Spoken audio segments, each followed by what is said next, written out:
friend of the show, Mehdi Hasan, went on this one progressive versus 20 far right conservatives. And we're going to watch some of this as much as we can take while we eat. So at least there's a little bit of good here. You're going to be eating some Middle Eastern food, but then you're also going to be watching this brain rot together. And, hopefully try not to get black-pilled challenge. I feel like if this is brain rot material, it's like the best version. I'm not going to lie. Mehdi always raises the bar for all of us. So I know, but they got 20 folks who are trying to bring the bar way down. No, the bar is low. And I was talking to him earlier, and he's like, "This is." He said something along the lines of like, "If this is America's political future, this is a disaster." He said, "It's a freak show," and he's right. It is a freak show. I have long talked about how the American political youth on the right have become completely and utterly removed from like whatever the old conservative methods were, where they are just actively and openly far right, openly Nazi, openly fascist. And I think this Jubilee is a little taste of that, where if you're under the age of 35 and you're like, I'm a far right conservative, like you're a fascist.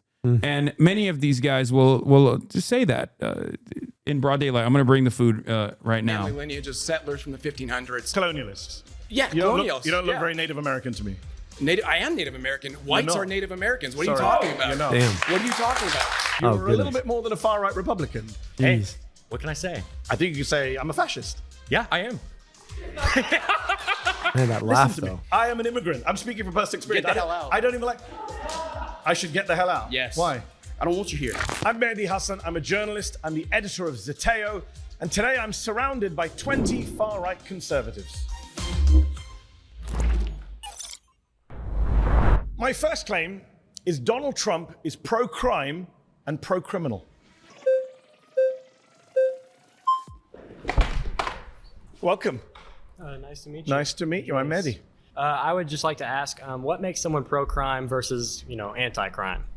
I think when you're soft on criminals, when you let criminals out of prison, when you pardon people who've assaulted police officers, you're pro-criminal. Donald Trump pardoned almost 1,600 people who were involved in January the 6th. I think 600 of them had been charged with assaulting a police officer or obstructing a police officer. 170 had pled guilty to assaulting a police officer. 70 had pled guilty to assault with a deadly weapon. J.D. Vance said, we're not going to pardon the violent criminals from January 6th. Donald Trump pardoned all of them. Are you okay with that? I would say January 6th is a very special case. I would say it's almost a climax point in history. I would just phrase the question this way. Climax right now history. in the LA protests, if they were to, just for example, they were to rush the capital of LA, I mean, they'd have to move over all the homeless people living in tents on the steps of the Capitol. But if they were managed to get into the Capitol and they were just protesting, peacefully, let's say police officers were rushing them in. They were letting them in and saying, hey, you guys can go in, like we have many testimonies that say.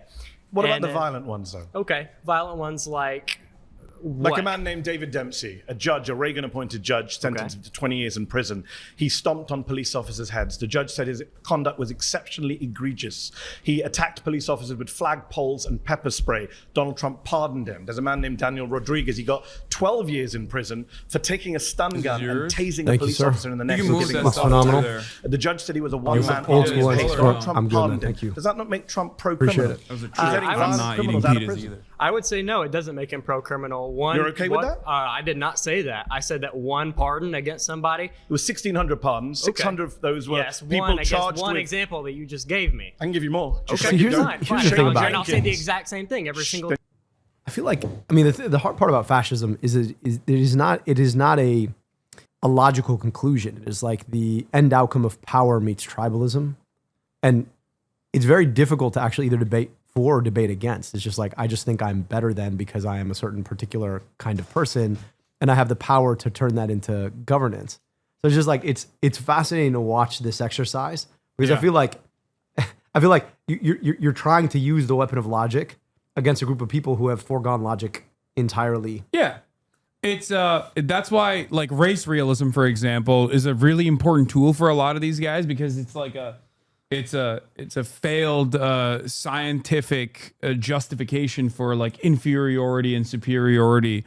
But that's like that's the most extreme level of like fascist racist politics, is like trying to justify it, trying to logic your way into these positions, even though the positions itself are completely ridiculous and illogical. Yeah. Your argument will fall apart because it's not just one example if I keep going. Go for it then. Okay, Shane Jenkins got 7 years in prison And thank for you, man. 9 criminal offenses, attacking police with a deadly weapon, destroying How government property. How do Trump pardoned pardons him. that probably shouldn't have happened turn into pro-crime? So you've agreed that they shouldn't have been pardoned? Sure, but that wasn't your claim. Was January 6th? Your we claim don't, was Trump is inadvertently pro-crime. Yeah, because he pardons criminals. Okay, You know, I he would was say called- that's a fault. Let's talk about non-generous people. You don't want to Okay. get He's canceled pardoned by the people like Paul racists like Walsh Zoran did. who took millions of dollars from his own employees, was sentenced to tax crimes, had to pay back $4 million. Trump pardoned him. He bought himself a $2 million yacht. Dude, have you Why been is in he Michigan? pardoning criminals like Yeah. that? Have you spent any time in Dearborn? I have never been to Dearborn. I have been to Ann Arbor, is the only place I've been to in Michigan, because I went to University of Michigan, like the campus, Nice. That's my hometown. way That's where I back in live. the day with the Young Turks. Nice. I don't think you should. I don't think really presidential pardons should be a thing at all. But I don't. I think, agree. I don't think that. All right, pause. That means something. You've been voted out by the majority. Please return to your seat. Thanks. So the red flags, do you know how that works? Mm-hmm. Okay, so you're familiar with this setup. All right.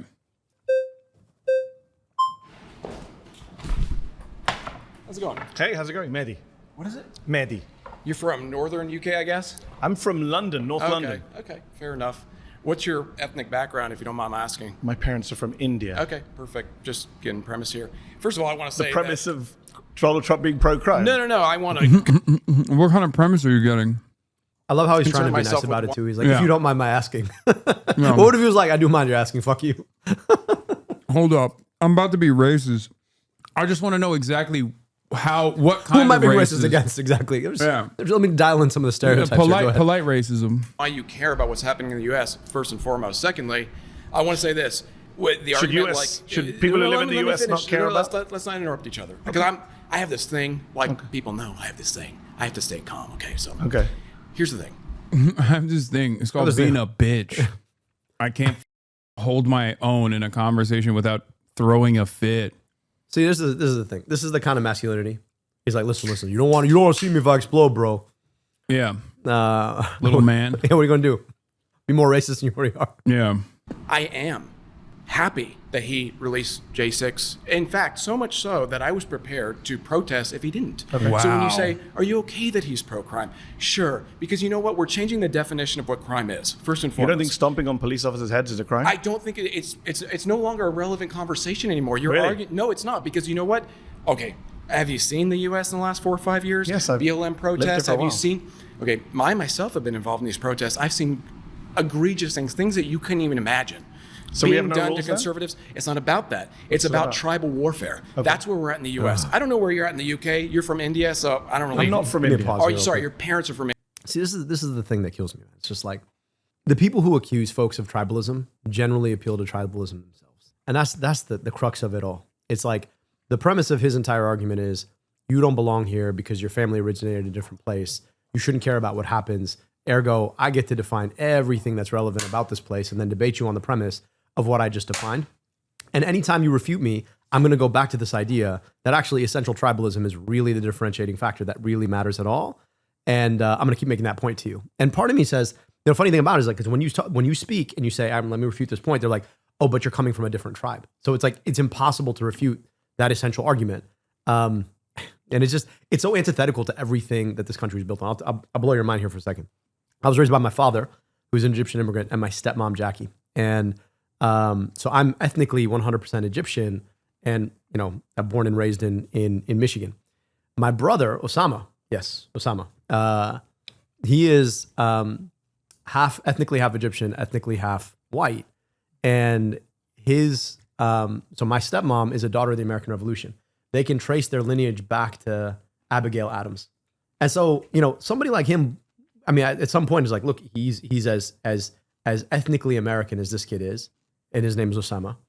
And their vision of America would be that somehow that's a bad thing, right? Like the whole idea of what makes this place amazing is that it's not built on one ethnicity. It's that it can actually encourage people from the rest of the world to come here and build here and be a part of things. I mean, your dad came here to build stuff. Mom came here to build stuff. My dad and mom came here to build stuff, and they did. Like my dad holds patents and taught, thousands potentially of students, hundreds of thousands of students, and worked for the big three. Like the notion that somehow America is better without immigrants, part of me is just like empirically untrue. But then in the conception of somebody like him, impossible to refute because you don't have a contrapositive of what it would have been.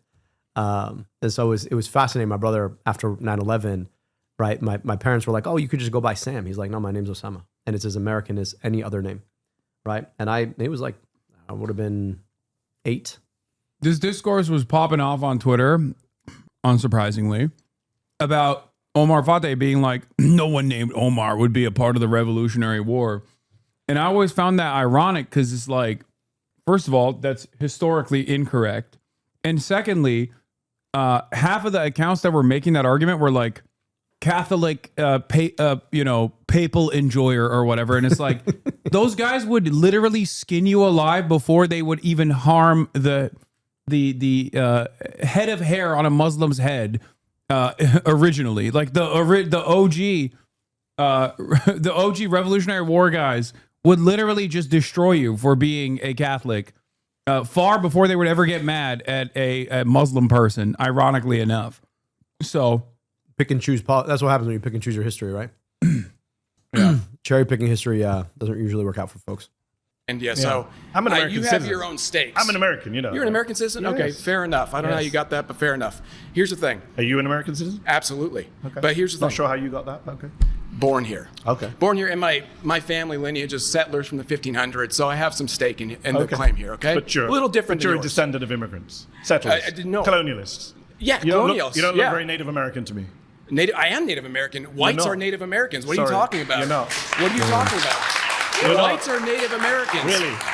I think What was happening before the 1500s? I think you're getting confused with it. I don't mind going on a tangent, but what was happening before the 1500s? Calm down. I think you're getting. What was happening before the 1500s? There was indigenous people here that came here from Do you know what Asia. indigenous means? Listen, all right, what do you do with this? What do you do with this? This guy's like, whites are Native American. There were indigenous people here. Okay, what does indigenous mean? Like what? How? I don't. Oh my God, it's so stupid. before Indigenous America, people let- can't you come let from me somewhere finish? else. Why do you ask a question if you're going to interrupt? I'm not sure if you know what the meaning of indigenous means. I do know what it means. It Doesn't means sound they like it. came here first, right? They came here from Asia by way of land bridge. Have an argument with Neil deGrasse Tyson or anybody else about that. I don't care. Is he an American? I genuinely don't. Oh, shit, damn. never mind. He said it. He said it. Native Americans are Turks. Did you know this? Really? No, it's not real, but my grandfather, Turkish people think everyone is Turkish. There's a big like I feel like this is true of a lot of groups of people. yeah, a lot of people do that, but there's like a big Unless you're like- Turonic mythology surrounding Turkish culture, and my grandfather would say that Native Americans, like, they crossed the strait and they're Turks, like they crossed from the Asian plains, so technically they're all Turkic. There you go.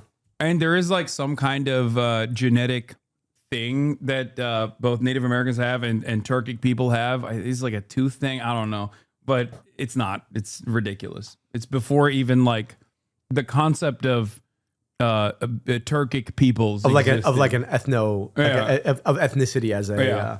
I mean, if you step back and you actually think about like what it means to be a member of an ethnicity, right? At some point, like we're talking about humanity originating, people going to different parts of the world, and then adapting to their local climate in ways that punch up certain genetics and punch down certain other genetics, such that we get different colors of skin and different body habituses and different propensities to sweat or grow muscle or run fast or run slow or grow tall or whatever it is. And now like we have this sort of fealty to this idea of like of genetics that have been expressed more or less that we call ethnicity. That's kind of an arbitrary thing, right? It's like your family's been in it's a a completely Yeah. arbitrary thing, and especially the association that you place upon it is entirely socially fabricated. yeah. That's it. And the interesting thing is like people want to then, because what makes humans human is our capacity for cognitive engagement. They want to pretend that there's like some cognitive difference between peoples. One part of me is like, no, actually, in some parts of the world, the sun shines brighter. In some parts of the world, the sun shines less. But no matter what you are as a human being, your propensity for social engagement and cognitive engagement are 100% what makes you human. And so there was like the same pressure to grow cognitively in different places. And so part of me is just like, guys, these arguments make zero sense when you actually step back and break them down in any scientifically rigorous way.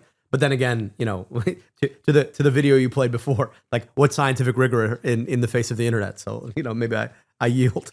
Yeah.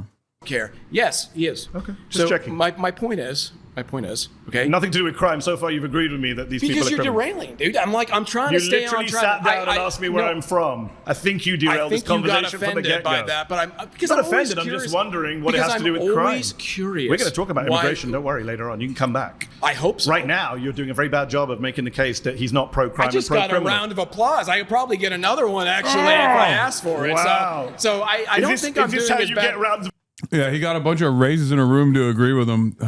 Sick, dude. applause? You sit in a room with 20 people who agree with you. Wow, amazing. Amazing. That must wait make you till feel this comes good. out. You know what? I'm 20 actually people glad agree you're with getting you, this applauded you. emotionally outraged right Wow. now. This is great. I love it. Do I have to say anything at this point, or are you just going Please. to keep going? No, please. Okay. Make your claim. Well, my claim is that I don't care if it's pro-crime. You want to Okay, go back so- to the so I- topic so I- of so conversation? that's fine, we agree then. He's pro-crime But and you I have don't a care. question for you, though. Do you care on the opposite side of the spectrum? Yes. Do you care about law being administered Yes. to the opposite side of the Yes. spectrum? I think when they're anyone doing who the same? assaults a police officer shouldn't be pardoned. I think that Donald Trump shouldn't have pardoned 9 Republican members of Congress who were convicted of crimes, and I don't think Joe don't Biden should think commit. you- I don't think think you Democrats should understand- pardon Democrats. Fair, but I don't We think both you agree. understand where we are in the U.S. then. I think I do. No, because you're I think I do arguing this for a from a living. position of like a U.S. that doesn't exist anymore. We're headed towards so tribal- nihilism. How do you think this no kid- this laws, guy's- nothing matters. It's not about This kid, he looks like he's on the verge of his second divorce. That's just a rough hairline, man. it's that Turkic genetics. I mean, maybe. I hope he's not a kid. I mean, I put him at like 29. this dude is younger than me. You think? Yeah. Oh hell I no! just think he's got like really rough hairline. I think he needs to go to Turkey. Let's send that man to Turkey. You know what Yeah. we do? Honestly, you should raise the money, send that man to Turkey, get him a new hairline, he'd be a lot happier, and he would enjoy the food. He might open his eyes. I don't think he's 29, but we'll see. Where will you put him at? Like 38. Okay, all right.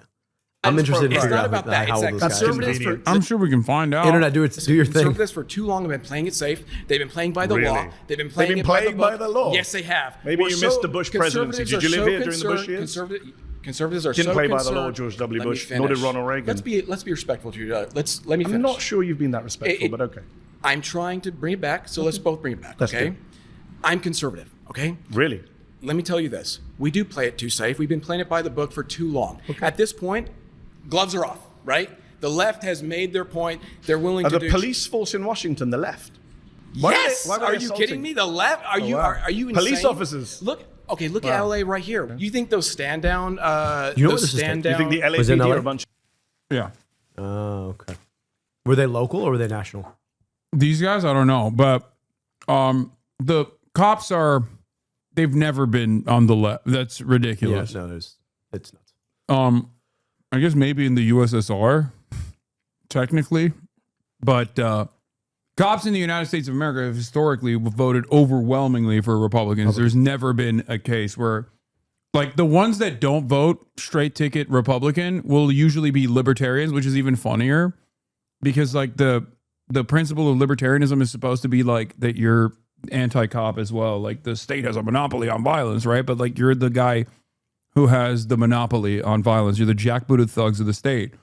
So shocking that this guy said, "Oh, did the cops, the Capitol Police that famously brutalized like disabled Medicare for all protesters in the halls of the Capitol. They're actually leftists." It's because anybody who opposes, I mean, this is the thing. It's like when you're flexible with the idea of what a leftist is and you just define it as anybody who opposes a, fascist would-be authoritarian, then anybody can be reframed as a leftist as long as you disagree with me momentarily, which is like this is like the Trump playbook. I just, the point that you made earlier, which is like young, MAGA, I don't even say conservatives, right? Conservative implies a certain kind of ideology that you have to actually stick to, but like young MAGA activists have broken away from any sort of like ideological discipline about anything. And so it becomes just nearly impossible to actually debate on any real terms that are not tribal. Like, you don't look like me, ergo you're not part of this, so your opinion doesn't matter. Yeah, but half of the Nazis are Hispanic. I mean, That's what's also crazy about this is like there are so many prominent neo-Nazis on Twitter and whatnot, and they're just like straight up Mexican from Mexico. I don't even know how that happens. Like, I guess I do understand it, but like, I mean, modern fascism has become so much more diverse. how much do you think about this? Like, this is just about power. It's about feeling comfort with being on the side of power. I mean, I just like, I think a lot about bullies generally. I think you probably experienced your fair share of it. I did when I was a kid. And more often, like the guys who are around the bully are not there because they generally agree with the bully. They're there because there's a comfort in having a proximity to the most powerful person in the room that they perceive as powerful. Yeah. And most of the time, like if you want to beat a bully, you actually don't try and beat his seconds. What you try to do is you show him to be not as powerful as he thinks, or you disempower him. And then you try and win over the folks around him, right? By trying to show them that there's another way. And I just think that like so much of this is just about actually like a comfort with power and a fear, not even comfort, it's a fear of power and what power can be done against you. Especially if you're like a Mexican dude and you're like engaging in this fascism. It's just like, hey, maybe if I'm like nice to the fascist won't come and get me, you know? The liberal Marxists. No, but I Really? think they listen to liberal Marxists who tell them what to do. Okay. I think they listen to who signs their paychecks at the end Can of I the day. just check, who are because liberal you're doing Marxists. lots of little diversions. We both agree Donald Trump's pro-crime, you're just fine with it. No, Is that the position? I don't That's what you agree said with so your- far I for don't about agree with your 5 minutes. I don't agree with your definition What's of your crime. definition of crime? It doesn't Stomping matter. on a police officer's head No, is not a what- crime. no, That's your what I'm definition saying- of crime as the He keeps getting Native me out of it. American. I am Native American. If you say so. So going back to the topic at hand, we have different definitions of crime because you're That's talking convenient. about. There's It's a not criminal about- code it's in not this. I love how Republicans have completely become the cultural Marxist that Jordan Peterson claimed they used to be, like, or the left used to be, where it's like, well, what is crime really? Like, he's like, let's get down to the definition of the term crime. Let's break it down, really. I mean, is it really a crime? It's like, dude, are you an anarchist? Like, what do you mean? Well, what is crime really? Like, it's just, it's like, I mean, it's the same sort of secondary bullshit, which is like, well, we can justify this because it was for a greater outcome. And you're like, no, you cannot. I mean, just think about like all of the logical gymnastics that seemingly well-meaning people had to do to justify Donald Trump back when he first came down the escalator. You're like, this dude, you would not let this dude babysit your children. And that to me should be like the simple basic thing that like if I left my children with you, they would be safe because you would pay enough attention to them. You would not hurt them yourself. I would let. Like, I don't think I'd let any American president if I had children alone with my children. I mean, but like this man just like strains credulity. Like he's the kind of person you want to protect your kids from. You know what I mean? Yeah. Like literally, he's the kind of person you're just like, no, actually, you will never have access to my kids because you are patently immoral. Like, and people justified that in the name of morality. It's the same shit. Maybe Obama. I mean, but he smoked cigarettes. So I mean, he did a lot worse. I don't but, think he smokes cigarettes in front of your kids. Though. I'd be happy like, to let. I hate to admit, I'm not like the biggest fan, but I think Obama would probably be the only person that would be like a competent babysitter. Well, Carter would have been. I would have maybe Carter in his younger years. Again, we're now separating the man from the position and what they've done. Because once again, same with Carter, same with Obama. If we're looking at like their impact on the global stage, Post presidency, Carter was sure was an angel. Yeah, sure, he would be great as a babysitter. It's called the U.S. Criminal Code. You know what? Let's focus That's on what what we everyone agree on. focuses I'm on. sure you and I actually agree on a lot Do we more than agree you that realize. people shouldn't stomp on police officers' heads? Can we agree on that? If I'm you don't not- agree on that, then I really think this conversation is kind of No, pointless. because first of all, you're saying what? That the police have the authority, that they're given the authority. I don't accept the authority that's been it's a given by very liberal conservative Mark. position. I'm The conservative are pro-police. Then you Or don't we know what a redefine- real. Yeah, what hey, happened to, listen, like, you're rule of redefining law? juggernauts right now. We Okay, redefine I'm telling you right now, conservatives. you are going to be blown open mean, if you think that my if we're going to position struggle is with the hard-right. English You language have for the no next couple of idea hours, then what you're we'll up struggle. against right now, okay? 100%. Yeah. Newsflash, the conservatives are liberal to me, okay? Neocons, libertarians, all those mainstream people, there might as well be like a- leftists like to a me, MAGA okay? That's edgelord. how far to the right I am. Make sure Do you you understand my answer the position? phone. So when I you say, kinda guessed it when you sat down. say, about obeying police, why would I give the authority to police? Do you know think- here in America? Do you think Donald Trump should be America? pardoning 9 members of Congress Do you who know committed who- financial crimes? Let me When someone says like Democrats are nowhere near as left enough for me, I'm like, oh hell yeah. Like finally a reasonable person. When someone says the modern iteration of the Republican Party is nowhere near as hard right enough for me, I'm like, what more do you want? Do you want to line up every person and have like a color blocker and see like if they go beyond a certain point of pale, they just get 360 no scoped? Like, what do you want? They're already doing everything that you want. Like this administration is doing virtually everything that these guys want, and they still want more. I don't understand. Do you want to like go back to the old school Nazi attitudes of being like, well, the Slavs are also not white? Like, is that what we're doing? Is that because this administration is giving or pretty much everything that these guys want, Except for the Epstein files. well, that I want to yeah. ask him about the Epstein files. No, but I just don't. I don't understand. Like, God, conservatives are so spoiled. I wish I could like live in a world where my representatives on my side of politics was giving me a fraction of what I wanted with the same severity that like conservatives will offer them everything. Because it's not like they're running on material change in the positive direction. They're running on tax cuts and deregulation. These guys are too stupid to recognize that doesn't actually help them in the short term nor in the long term. But like they are promising that and they're delivering on that. And then on top of that, it's all culture war shit. And they Yes. get all of the culture war shit. This is the thing about they've decoupled the conservative movement from MAGA. Like this guy could care less about actual conservatism. He doesn't have a real fiscal perspective. He doesn't But no, think critically about this I don't issue. think conservatives have had that either for a long time. I think MAGA is the logical conclusion of years and years of modern conservatism. In the internet era, yes. I think like if the internet never came about, like, and we didn't have this complete splitting and algorithmic like amplification of certain like some of the worst shit, I think we might have avoided this. But you're right. Like what this guy comes for is the tribalism. That's what he comes for, right? And I actually think that like there are a lot of conservatives who have felt some kind of way about like the implicit racism on the culture war side of traditional conservative, like the conservative party baking. And I think in some respects now it's just decoupled and they're all trying to like figure out how to roll together. And this guy could care less about like, I frankly, I don't think I could care less about tax cuts, right? He's just in it for tribalism.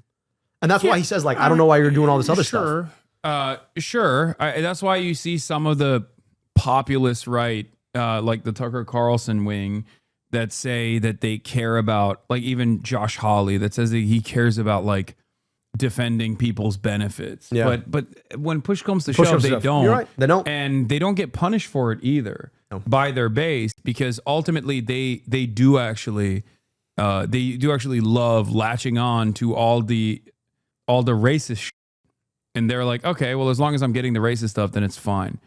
I don't know. I think that this has always been at the heart of conservatism in general. And I don't mean like the Republican Party. I just mean like conservative, like reactionary politics in general revolves around this kind of notion that like there is an in-group and they must dominate the out-group. The out-group is both weak and strong at the same time. That must be brought to heel. And this is just like the logical conclusion of decades of success for the conservative movement. This is like the post-Reagan era. Yeah, this is what Gingrich had in mind. Yeah, I mean, this is the post-Reagan era of conservatism, because like that was, if the New Deal Democrats reigned supreme from FDR onwards, and then like I guess the death of that movement was finalized under the Carter administration, and then Ronald Reagan changed discourse into the right direction, where now the Democrats were following the Republicans on messaging. This is the logical conclusion to MAGA. If I can remember Are his you name pro right, because financial it's so- crime? Do you know pro Thomas- financial crime? Do you know All who right, Thomas pause. Timbo is? Pause. I think the people who clapped you have voted you out. All right. Head back to your seat. You've been voted out by the majority. Nice to meet you.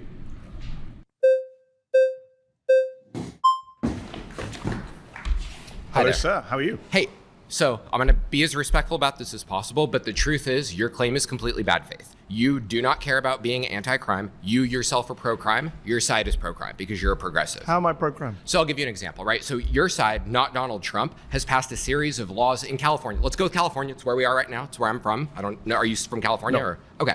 So in California, for example, the state legislature, completely progressive, just passed a law that limits sex offender registration to 10 years. It was life before. That's pro-crime. The legislature in California, which is progressives again, has passed a law that says the voter-induced three-strike law is no longer absolute. If someone murders someone, stabs someone on 3 separate occasions, a judge now does not have to give them life. That's a progressive law. That is not. That is pro-crime. You support that, don't you? I actually don't support sex offenders coming off a list. I think they should be on for life. Okay, so you disagree with progressives. So hold on. You and I both agree that sex offending is a bad thing, especially child sex offending, right? It seems like you and I agree on that. I The agree on legislature that. of California doesn't. So I'm not here to debate the legislature of California. I'm here to debate You're Donald progressive. Trump being pro-crime. But And you're I'm saying that Donald Trump was friends with Ghislaine Maxwell. When Ghislaine Maxwell, who's the worst child sex trafficker of our lifetime, she's serving over 20 years. Do you know Ghislaine Maxwell? Yeah, she's actually not. Jeffrey Epstein's the worst sex trafficker. He's dead. I'm talking about people who are alive right now. It's interesting. Dude, wow, what an incredible argument. It's actually not. Jeffrey Epstein is the worst, not her second in command. Okay, Donald Trump likes him too. What's up? Not the argument that you want to make, I don't think. God, these guys are such goddamn nerds, bro. Actually, the second worst. Interesting though, you didn't use his name, right? Wouldn't he be the one who did this? Oh, great. I'm glad you brought up Okay. Jeffrey Epstein. Jeffrey Epstein, before he died, did an interview with Michael Wolff. He's on tape. I don't know if you heard the tape. He says, my closest friend was Donald Trump. I was his closest friend. Elon Musk, I'm not sure if you've heard of him. He tweeted recently that Donald Trump's name is in the Epstein files. Yes. And Ghislaine Maxwell, who was the right-hand woman of Jeffrey Epstein, when she was on trial for child sex offending, which you and I are opposed to, Donald Trump stood up and said, good luck to her. I wish her well. So He did say that. That's true. Very weird, but that is a thing that he said. yeah, that makes him pro-crime and pro-criminal if he's being soft on child sex traffickers Well, you just said they like were his Epstein. friends. He's No, clearly I'm saying he was something- friends. I love Mehdi, but honestly, God, his premises are they're so liberal. I don't know how else to describe it other than that. His Donald Trump is pro-crime and pro-criminal is yeah, it is. I think we got to get more creative when dealing with fascists nowadays. Fascists need to go to prison permanently, or things like what the partisans did to Nazi collaborators wasn't wrong, and maybe an important maybe an important method of dealing with modern versions of fascist movements, things like that. Don't you dare criticize Mehdi. You wish you could debate like him? No, I would never call into question his skills as a debater. He's great. And it does seem like he was blindsided by how openly and transparently fascist they were. To be fair, if you're not in the spaces that I'm in, this is unironically next level brain rot where you don't realize how much of the modern American right-wing movement is just objectively fash, especially under the age of 35. This was a shocking revelation for a lot of my normie friends who hit me up after this, and they're like, what the is going on, bro? I'm like, dude, have you ever met a 25-year-old right-winger? Young American conservatives are all like this. They're just insane freaks. I mean, who do you think was putting up the black sun on the Ron DeSantis campaign, they don't realize that so much of the youth movement in this country is just straight up neo-Nazi. So much of it. And I guess my brain is so broken because I have to deal with these guys online all the time and the fans of these guys all the time. So I'm kind of used to it. Whereas the only time Mehdi actually talks to a straight up neo-Nazi is when he's debating some Israel defender, So I'm sure he's used to it from that angle, but he's not used to the American Hitler Youth and what kind of sentiment they are circulating around in their field of discourse. I was friends with Epstein. You haven't seen the videos? They danced together, partied together. Epstein said I was his closest friend. He's not supported the pedophilia part. The only people supporting pedophilia that's not are true. the left. Trump gave a speech about 20 years ago where he said Epstein's a great guy. He loves young women. A lot of them are very young. Nudge, nudge, wink, wink, laugh, laugh. So yeah, I think he's pro-crime and pro-criminal. So you think and I think he's soft on sex offenders. Do you have any friends who Aren't you a neo-Nazi? You're constantly discriminating other people because they disagree with you. Do you think that's what a neo-Nazi is? Discriminating against other people because they disagreed with me. Do you think a difference in opinion is the same as like unchangeable qualities about a person, like the color of their skin or where they're from? That's what being a fascist is. Saying someone who has like horrible opinions is stupid is what makes someone a Nazi. Are you okay? Not liking conservatives is the biggest crime we commit against them. Yeah, and they will never stop me. I will consistently continue to dislike reactionary thought.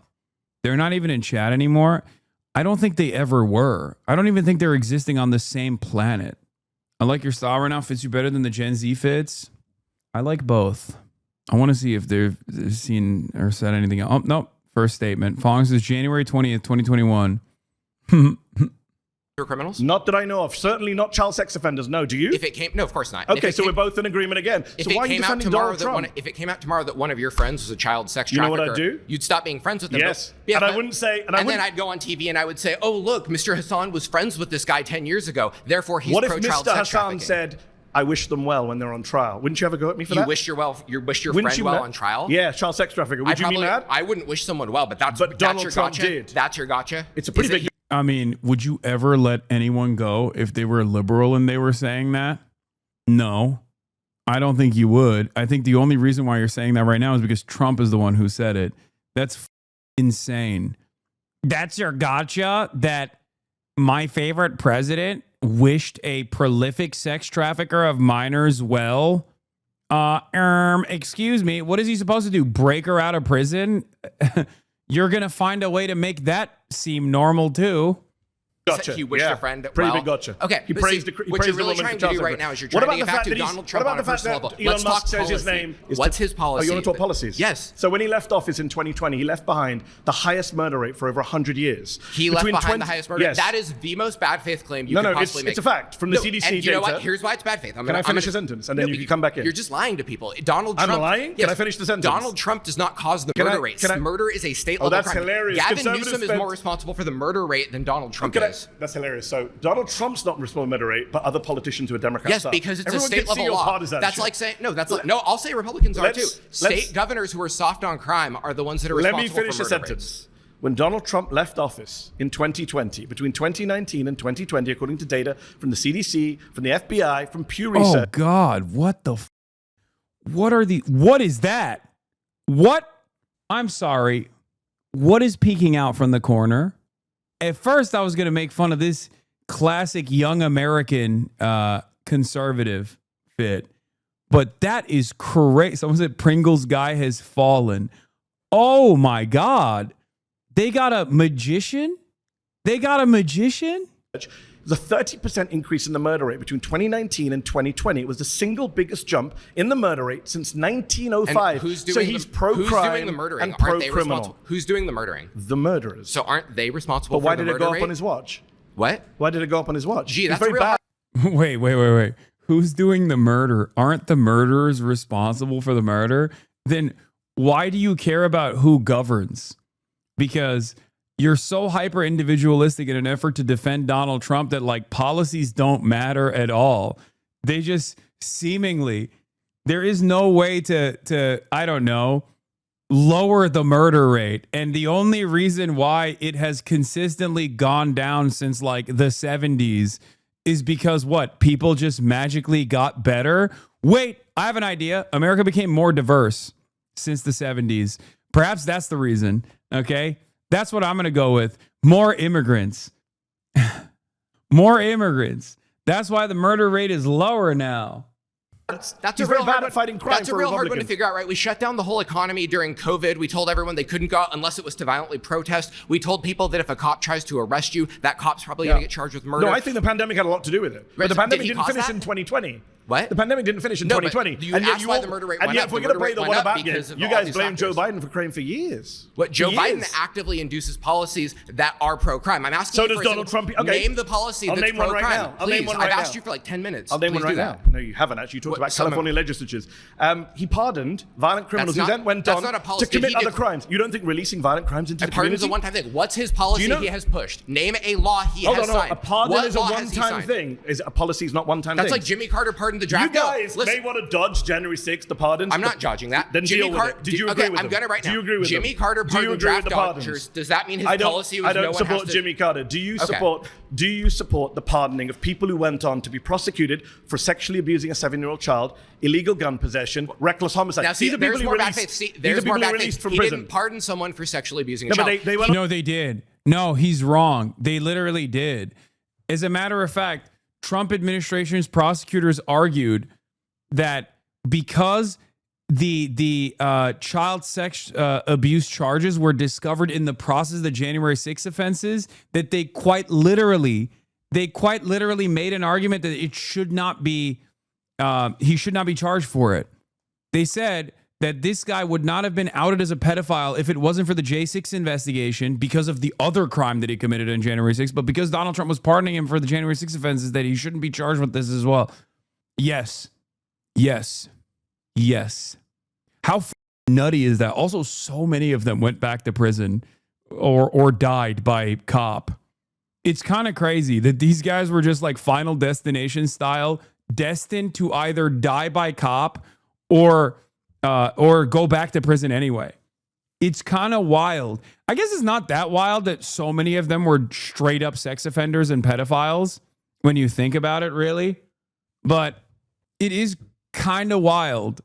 Pardoned someone for rebelling against the government that they believed No, had they- rigged elections. That's what he pardoned them for. He didn't pardon them Like, for since they're pardoned, they've gone back to prison. Yes, a lot of J6ers literally were arrested for other charges. A suspicious amount related to CSAM. Isn't that wild? Is that not wild? It's wild to me. Pardoned January 6 rioter on run from solicitation of minor charge arrested. Texas authorities arrest Andrew Take in connection with charges filed before the U.S. Capitol attack. There are a bunch of stories like this. But when you think about it, I guess getting arrested for storming the Capitol is like almost self-selecting. Here's another one. January 6th defendant killed by police days after Trump pardon. Indiana man who was pardoned by U.S. President Donald Trump over the U.S. Capitol riot was killed by police during a traffic stop days later. Matthew Huddle, 42, was shot and killed on Sunday when police pulled up his vehicle over and he allegedly resisted and ended up in an altercation with an officer. It remains unclear what he was being arrested for. Police added that Huddle had a firearm in his possession during the traffic stop. January 6th defendant sentenced to life in prison for plotting to kill FBI special agent who investigated him. President Donald Trump's mass pardon of January 6th rioters did not apply to Edward Kelly's separate plot to murder law enforcement officials, Justice Department said. Houston man pardoned by Trump, arrested on sex traffic charge. Oh, this is Andrew Take. This is the same guy, isn't it? Yeah.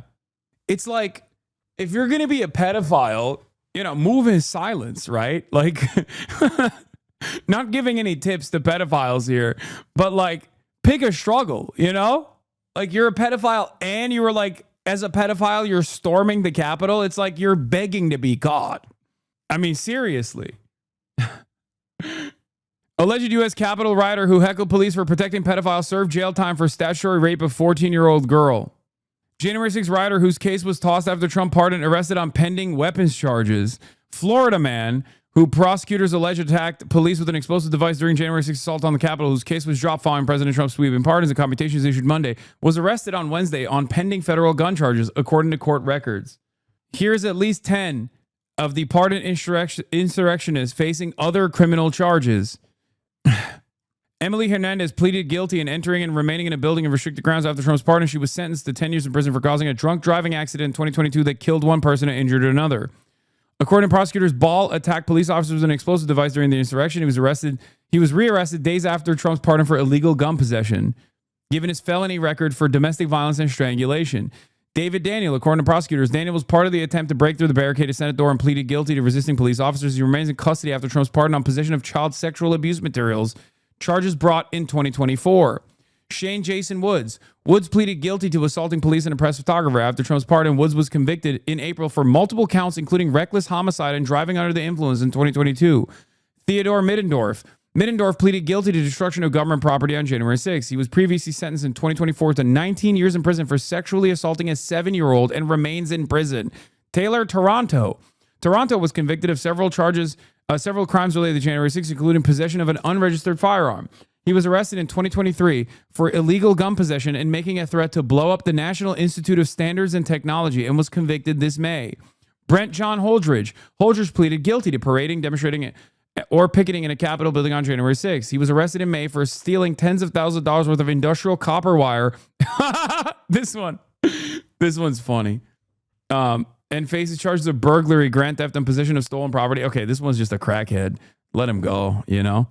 Zachary Alem. Alem was sentenced to 8 years in prison for his role in the insurrection. After Trump's pardon, he was rearrested in May for an alleged home invasion and theft. A lot of heroes here, chat. This is before we talk about the guys who got killed by cops in subsequent stops where they were like resisting arrest and And it's like, to be fair to the insurrectionists, if you fight cops with your fists and you crush their skulls, and then the president literally offers you a public pardon, you're going to think you can do that again to cops, I suspect.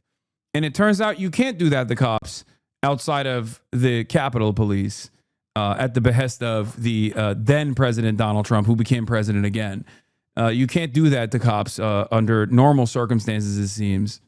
I don't know why you're making fun of these upstanding, possibly white Native American heroes. True. You know it's bad when the crack addict is the least bad one? Yeah. So just remember, some wonderful guys that Donald Trump chose to pardon here. And then, you know, I guess nature ran its course. They were destined to be in federal prison somehow. Somehow, some way, one way or another, these were going to jail, dog. It was going to happen no matter what. Sexual child abuse. But they were criminals who committed those crimes. He let them out. So that means the crime rate goes up. So you say they're criminals because they did the crime, right? Yeah. Would you extend that to illegal immigrants, that they're all criminals because they committed a crime? I have a feeling your position is going to change. Supreme Court, we're going to talk about immigration. Someone who's illegally entered the United States, not a criminal, but somebody who illegally entered the Capitol is. Not according to the Supreme Court of the United States. Yeah, what is a civil offense, dude? What the are you talking about? Yes, crossing the border illegally is nowhere near as severe of an offense as pummeling a cop. Like, I'm like, look, I don't want to. Oh my God, these got me defending this. These got me defending January 6th like a liberal. Okay, holy yeah, dude. There's a difference between, like, I don't know, jaywalking and doing an insurrection. What the.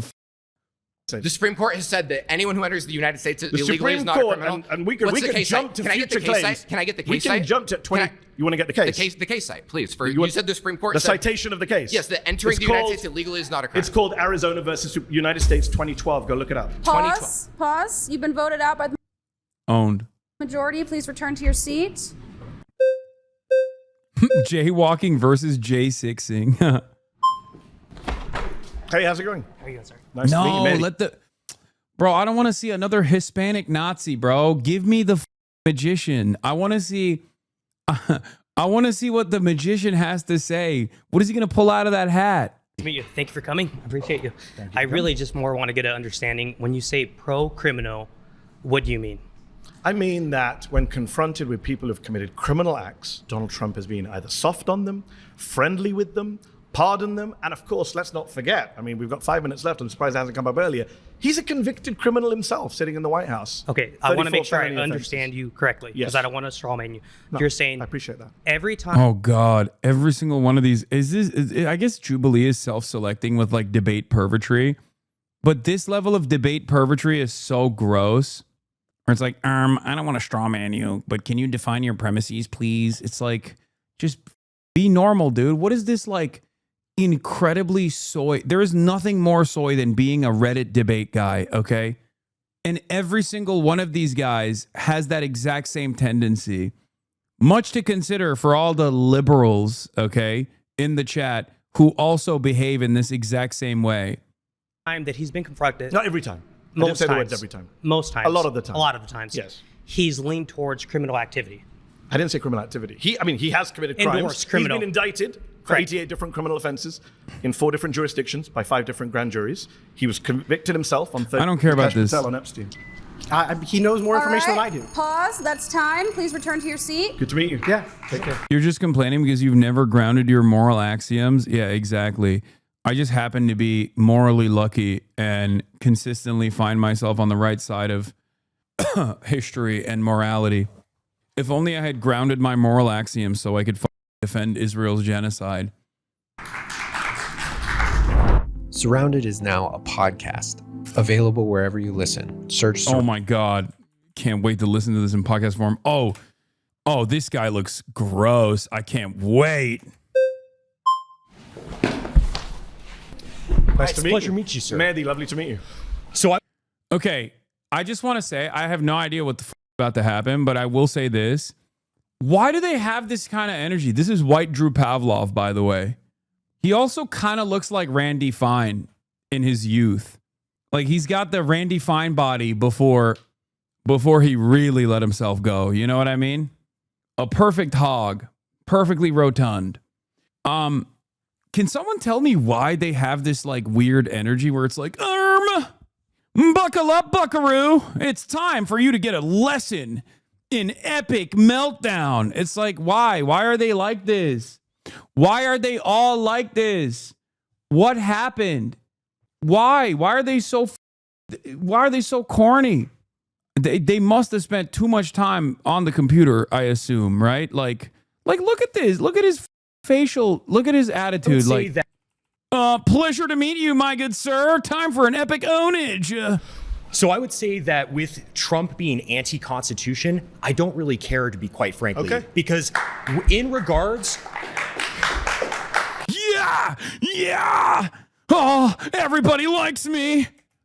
In regards to the Constitution is a document that should seek to serve us. Yeah. And when it fails to seek to serve us, that can be amended. Laws can be changed. And quite frankly, the fact is, we're defending things in this country that shouldn't be defended. The First Amendment should not defend pornography and making children and women be victimized, making women...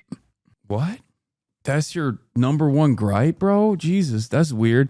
I feel like, I'm sorry, that's a real weird way to enter the conversation. Man, Zoomers are unsalvageable. They're so cooked.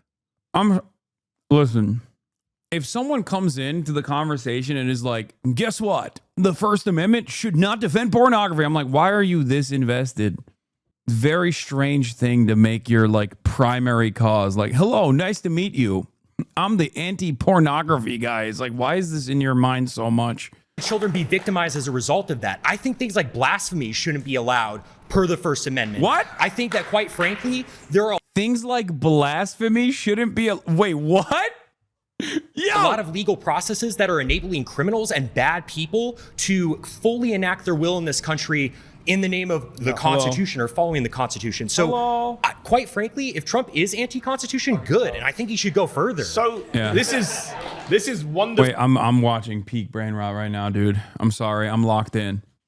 revealing of the modern conservative mindset. So I appreciate you spelling it out. So quite in this Wait. country, processes that are enabling criminals and bad people to fully enact their will in this country in the name of the Constitution or following the Constitution. So, quite frankly, if Trump is anti-Constitution, good, and I think he should go further. So I'm sorry, but isn't this just like what people thought Sharia law is? Like being anti-blasphemy? What are you, a medieval peasant? Like, what are you saying? Like, isn't this literally what they think is happening in like Muslim countries, but they just like want to do it Christian style?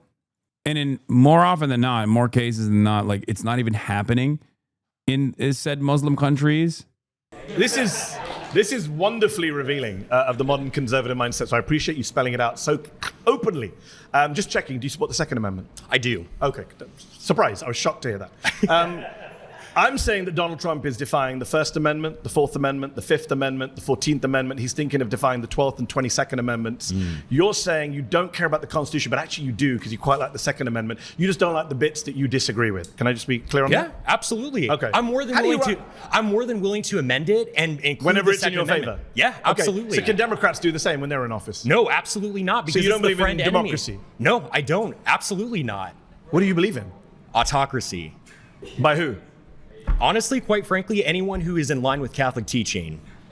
Donald Trump is not. What? There's no way. What? Wait, so he would be on board with like the woke pope? Like, isn't the current pope woke as well, as opposed to, I mean, the previous pope was even woker than the current one, but like they're pretty pro-immigrant around those parts. So I don't really understand. I don't think that these guys want Catholic teaching at all. I think he just, I don't think he wants like whatever the Pope is saying currently. Catholic. Of course, he's not. I completely agree, and that's part of the problem. Trump? You don't support Trump? No, I don't. I didn't even vote for him. I wrote in like John Pork or someone. I can't even remember. Why did you vote if you don't believe in democracy and you want autocracy? Well, because quite frankly, I voted. I kind of voted just to. I came with this argument, but I'm bored of my own argument. I'm much more interested in this. So yeah, absolutely. How do we get to an autocracy? I think, quite frankly, that if we are able to enact local leaders, who is the we, by the way?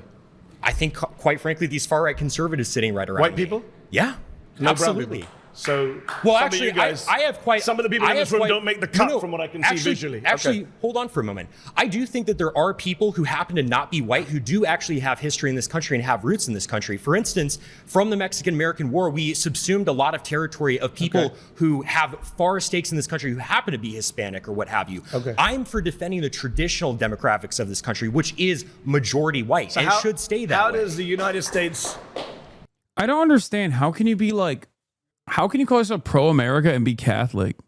Like, this is the WASP nationalist country. Like, we were ruthless to the Catholics for a while. Like, it's just like, what bro is on some team and I don't know what team it is. Cause like when JFK became president, it was a big deal. Okay. Also, by his own estimation, Biden is the best possible president because he was Catholic. Like, what kind of, I don't know what he's talking about. What the, I guess like for him, this fantastical Catholic movement is going to be like the best possible way to bring about fascism. I mean, we've gone so off topic, but how does the United States look like under you? Sorry, what's your name? My name is, my name's Connor. It's a pleasure to meet you. Took a little bit of a doubt there. Oh, well, I use a pseudonym online. Fair enough. But Connor, fair enough. How would Connor's America look? What would it look like? Well, quite. This guy's name is Pine Sap. He's one of the gropers that got to hang out with Mr. Fuentes. Ugh. He's just a groiper. The self-identified fascist making the rounds in today's viral Mehdi Hasan videos and online personality in Nick Fuentes' groiper movement known as Pine Sap. Here he is speaking at a Fuentes rally in June 2024 and pictured with other figures in the movement. What the f? They're such ew. Mehdi also interviewed another groiper, Kai Schwemmer. He was one of Nick's leading fanboys in 2021. Gross. What? Frankly, I think we would deport people who shouldn't be here. No, I didn't ask about deporting. What does the government look like? What does the government look like? Yeah. I would say, quite frankly, it's under a... God, he just keeps saying, quite frankly. It's like, evet, Nalden. Oh. A sort of benevolent leader, such as, Where does he Franco. come from? It could be a kind of aristocratic class. Could be someone who picks the autocrat? Frankly, the people. I mean, we could hold a vote. Quite frankly, the people. Vote on it. Kings So were isn't that democracy? Well, sure. You can have a vote to get to that stage. And then no more votes afterwards? Absolutely. Wow. 100%. Wow. And if that autocrat kills you and your family, you're fine with that? Well, I'm not going to be a part of the group that he kills because that's the whole thing. How do you know? Carl Schmitt Autocrats tend to kill everyone, Carl even their own Schmitt supporters. makes this point very well in his work. It's the friend-enemy distinction, right? You Carl liberals, Schmitt, the Nazi theoretician. Yeah, absolutely. I don't care. Are you a fan of the Nazis? I frankly don't care being called a Nazi at all. I didn't say that. I didn't actually say that. I said, are you a fan of the Nazis? Well, they persecuted the church a little bit. I'm not a fan of that. But what about the persecution of the Jews? Wow, that was the one L for the Nazis. That they persecuted the church a little bit. Well, I mean, I certainly don't support anyone's human dignity being assaulted. I'm a Catholic. But you don't condemn Nazi persecution of the Jews? I think that there was a little bit of persecution and We stuff may like have that, to which is rename bad. this show because you're a little bit more than a far-right Republican. No, this is a Republican. This is the young Republican. This is the young Republican movement. He said a little bit. Oh, you said 6 million equals a little? Dog, this is not.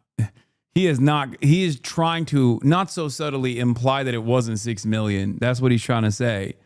Hey, what can I say? If Mehdi didn't say anything, he would have slapped it too. Hey, what can I say? I think you could say, I'm a fascist. Yeah, I am. Look how happy he is to be like, I'm a fascist. I'm a fascist. Ah, what are you going to do about it? It's like, dude, I'm telling you, these people, when they're not in these limited environments, if they were to talk like this in like a random dive bar in the most right-wing town in the United States of America, they would get their ass beat. Okay, like they would even in a Nazi bar, they probably beat the out of this guy for being too much of a nerd. Okay, but like in any other bar where they're like watching Fox News, average conservative, super right-wing, very racist, they would beat the doors off of this dude 100%. Straight up, dude. I'm a fascist. Like, no shot. How do you reconcile that with saying this is the average young Republican? I mean, I'm exaggerating when I say this is the average young Republican, but there are a lot of prominent, like, people who self-identify as like young Republicans in the young conservative movement do operate like this for sure, but they're not the most, like, they're not the average. They're not even close to being like normal Republicans in general. This is just the online face, unfortunately, of this movement.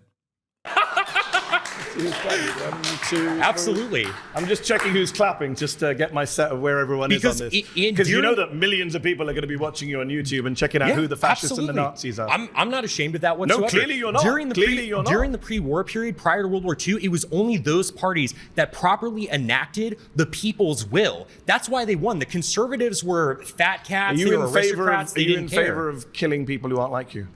Quite frankly, I'm not. You mentioned Franco earlier. Franco killed a lot of innocent people. Oh, well, he killed communists. He killed people who raped nuns and killed priests. What about children who he killed and women who he killed? What are you talking about? He never killed any women or children. He was Catholic, He only killed combatants. Is that what you're claiming? Yeah. Fact check by San. Franco and his forces killed or executed 150,000 people. That includes members of the Catholic clergy who were deemed either liberal or loyal to the Spanish Republic. He never killed any. He didn't kill people. He killed communists. Like, that shit goes hard in, you know, whatever Discord server you are in, but like in the real world, when you say stuff like that, people are like, that's weird. He only killed combatants. Never killed any innocent people. The white terror was only punishing those people who did acts of terrorism. And again, are you supporting like raping innocent women? Nuns, dude. Killing priests? I mean, priests don't brandish guns and kill people. You just refuse to condemn the Nazi Holocaust, my friend. I don't think you're in a position to ask anyone any questions. I quite frankly don't care what you think about me. If I'm a Nazi and being a Nazi is mutual, if being a Nazi means upholding human dignity, because I even believe in your dignity. I don't in a state that I was running. I wouldn't want to hurt you or anything like that. But quite frankly, I don't debate fascists. Okay. So do you concede then? I mean, why? Do I concede you're a fascist who won't condemn the Nazis? Yeah. Yes, I concede that. Okay, great. So I mean, what are we doing here? Because I mean, you just seem offended. What you're doing here, you just seem offended to be quiet. You just seem offended. Did I offend you? Did I offend you by saying I'm a fascist? It's like, dude, oh my God. Like, what are you supposed to have a conversation with this guy on? Like, I mean, seriously, what are we supposed to do here? What a insane person. I'm sorry. It's going to sound a little ableist what I'm about to say, but this is no different than like talking to the mentally ill person at the bus stop, okay? And trying to have a reasonable back and forth about like what kind of constitutional law theories is the Trump administration adopting? Like what is this? What do you mean? This guy is just a mentally ill charlatan. This is a who is a COVID baby, okay? Some of his most formative years, he did not have any sort of social interaction, which would have probably softened some of these edges. And he spent all of that literally in Nick Fuentes' Discord group. And this is the outcome. Now you release them into the wild. And he's like, yeah, I'm a fascist. Did I own you? Ah! Did I? Did I destroy you? Why are you so triggered? I'm a fascist. It's like, nah, man, you're fat. That's what you are. First and foremost, sorry. I'm fat shaming. I apologize. Like, you look like a baby, like an overgrown baby, LARPing as a loser. Quite frankly, like, I'm offended by people who can't condemn the Nazis. Yes, I am. okay. Well, I condemn the evils that they did, but I don't really Against care the about Jews? being. Yeah, sure. I don't care about being called a Nazi. Sure. Is the whole thing. I never called you a I Nazi. care You about called doing yourself the right a Nazi, thing. a fascist, and a General Franco Well, supporter. yeah, I am a General Franco supporter. He was awesome. He was so super cool, quite frankly. Because the whole And thing. you don't believe in democracy. I don't believe in What democracy. are you doing here at a televised debate? Because- This is democracy. Don't put a debate and disagreement. Because it is the means to support an end. The reason we have free speech now is because we want to be. Jubilee is normalizing fascism and you're signal boosting it, though. Dr. Felipe, for the longest time, I have not watched any Jubilee videos. Do you think the cat's out of the bag with this one, considering that it came out yesterday and it already has 3.2 million views? Like, honestly, I understand where you're coming from. But do you feel like maybe if a video reaches 3.2 million views over the course of not even 24 hours, perhaps there is a reason for why it's reached that level? So now it's like, unfortunately, a part of the political discourse. You and every other political streamer should boycott it from a moral perspective. You're right. We should just close our eyes to this thing that is moving and shaking discourse online. It's not a platform video. If YouTube allowed gore and a video hit 2 million views, would you watch it? If a video in and of itself was driving political discourse and it had gore in it, yes, I would at least talk about it. I wouldn't be able to show it within the terms of service, but yeah, of course I would talk about it. What kind of idiotic argument is this? Why are you trying to debate lord me? Obviously, the reason why I have the no longer abiding by the long don't hurt me, I like you. I'm not trying to hurt you. I'm just saying you're being stupid. There's a kind of gore footage that I have to scan through and don't actually play to fruition, considering that I can't because of the terms of service violations that it has on this platform. But, you know, I've been covering the genocide every single day. What do you think is the footage surrounding this genocide? There's a reason why I'm covering this, because whether we like it or not, these guys are getting a lot of motion. Unfortunately, you're right. Jubilee shouldn't be platforming psychopathic fascists. You're not wrong about that. I agree. But cat's out of the bag on this one. You know, maybe you should take it up with Jubilee. Jubilee and Nelk doing the same nihilistic content farming of both sides for clout. Social media was a mistake. Be openly talking about our opinions so we can get the state that we want. But it doesn't mean upholding free speech. I like that it's like, you can see why the Department of Education was the first target. It's never been easier to understand the rise of Nazism in 1930s Germany. I'm a fascist. Conservatives start clapping. I watched the video and I feel two things. Feel much better about myself and my intelligence. Terrified for the future of this country. They're not even here to argue a point. They're just excited to finally have an opportunity to verbally spew hate at a brown guy without repercussion. This episode feels like the beginning of something really bad. 5 years ago, these people wouldn't admit that they were bigoted. Now they own it. At least the YouTube comments are shocked.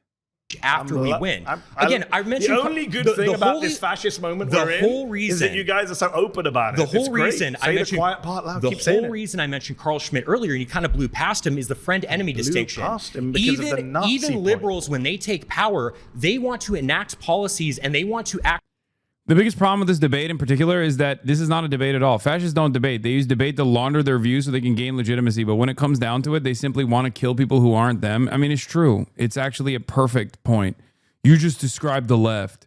Leftists do not believe in racial purity. Fascism, but ironically, you wanting to silence those you disagree with makes you just like them. Evil. Fascism, but also what we must do is platform fascists and not push back against fascists and basically become fascists. And then if you say that this person is a fascist and fascism is wrong, then you're just a fascist. But actually, the only kind of fascist that I suspiciously want to, offer criminal repercussions to, I don't know, man. There's a lot of crazy people out there, you know? You don't have to listen to every single person. Am I crazy? Maybe I'm wrong, but I feel like a guy who's like, I'm a fascist, I love Franco, is like, okay, well, what kind of conversation can we have with you? What kind of conversation is there to be had here? if it isn't our favorite domestic terrorist, Hassan Abi Piker, I'm like the least successful domestic terrorist of all time. I guess the only thing I've done is terrorize your mind by existing. Don't ban this guy. I want to hear what other kind of incredible takes he has to have. He's got to have much more in there. I wonder how many of my haters killed themselves because I wasn't live streaming for 3 days. There's got to be at least a couple where they were like, oh, I can't on him. I can't call him a terrorist. It's over. There's nothing left to live for. Like, it's definitely more than 0. Enact protections for their people and their ideas, and they're willing to punish their enemy. And so I'm the same way. I'm like, hey, if you're going to punish me, I'm going to get in power, and I'm going to frankly punish you when you try to leverage power against me. Just that simple. It happened on your break, but did you see the Twitter of the guy whose friend killed himself because of BBC? I did. That's why I deleted Twitter from my phone. I saw that and I was like, I don't think this is productive. Yeah, I did see that guy who was like, you guys are joking about great replacement, but my best friend killed himself because of BBC. And he wasn't talking about the British broadcasting. He was talking about Big Black Cock. No, he wasn't talking about British Broadcasting Channel. He was talking about BBC, like penis, the penis of a black person. Yeah. I saw that and I was like, that's it. That's it for me. I think, like, I literally, I was, and I turned on, you know, I pulled out Twitter on my phone while I was just to see what was going on in the realm of discourse. And I saw that and I deleted Twitter from my phone. Yeah. Just ruined my immediately went to TikTok. Yeah. I did not want to know that, bro. Lol. I mean, it's just a part of the world, you know? It's just something that happened, I guess. Oh, well. I'm not sure what you want to say. Hey, it is what it is. All right. Pause. You've been voted out by the majority. Please return to your seat. It's a pleasure to meet you, sir. I can't say the same, but thank you.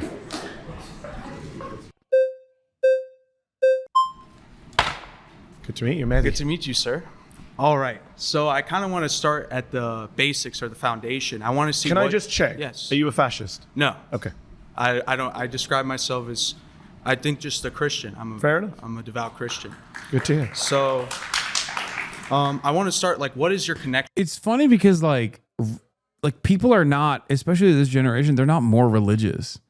I think the reason why they're claiming I think that the reason why they say they're like Christian is because it's like, I guess they've figured out like a more appropriate substitute for saying that they're like a repulsive little freak racist.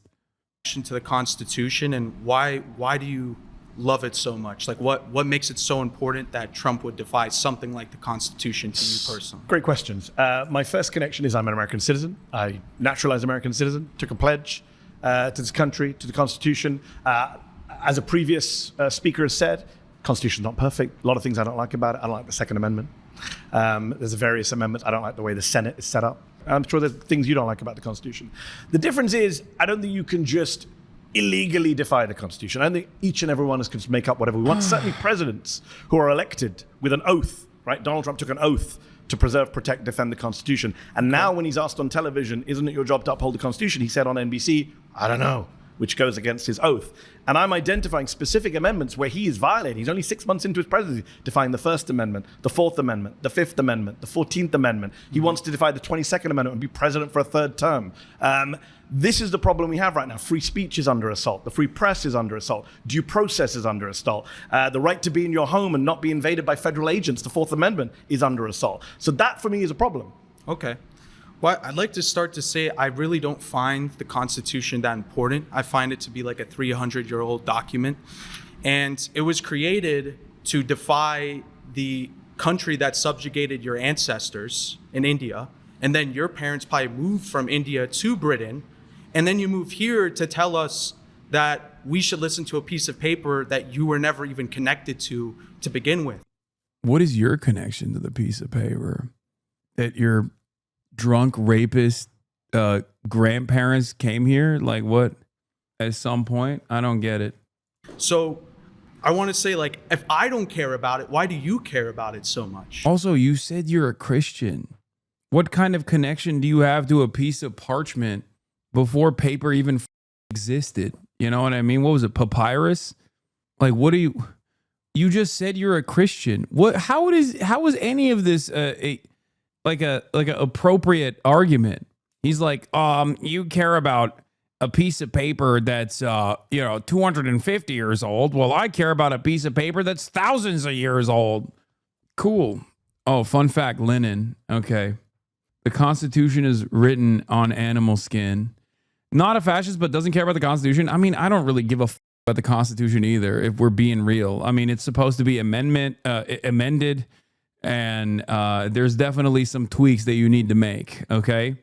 How do you run a country without any kind of laws or due process? And by the way, you do care about it, because without the First Amendment, you wouldn't be sitting here. Well, I agree with the First Amendment, and I think. So do you agree with Donald Trump's crackdown on the First Amendment? He's imprisoning people for their speech. He's threatening free speech media organizations. He's threatening peaceable assembly. These are all rights under the First Amendment. Why aren't you bothered by that as a conservative who claims to love the First Amendment? So I don't like the First Amendment. I like free speech. Okay, so the First Amendment is what guarantees free speech. I'm from the UK, by the way. Speech. I'm from the UK, and you guys which is a have democracy. that. We don't have the First Amendment. Yeah. No, that's one of the things I do like about the Constitution. I wish the UK did have a First Amendment. So people I'm a that get journalist. arrested for praying outside abortion clinics and stuff like that, right? So you're opposed to people being arrested for speech crimes, I assume. Well, it depends what it is. If it's like the people. So you're like one of the previous speakers. You don't. No. As long as there's someone who agrees with you, you don't mind the crackdown. No. I support. Either we consistently support principles or we free don't. speech 100%. Okay. I don't think anyone. So do you think Donald Trump is defying the Constitution by cracking down on the First Amendment?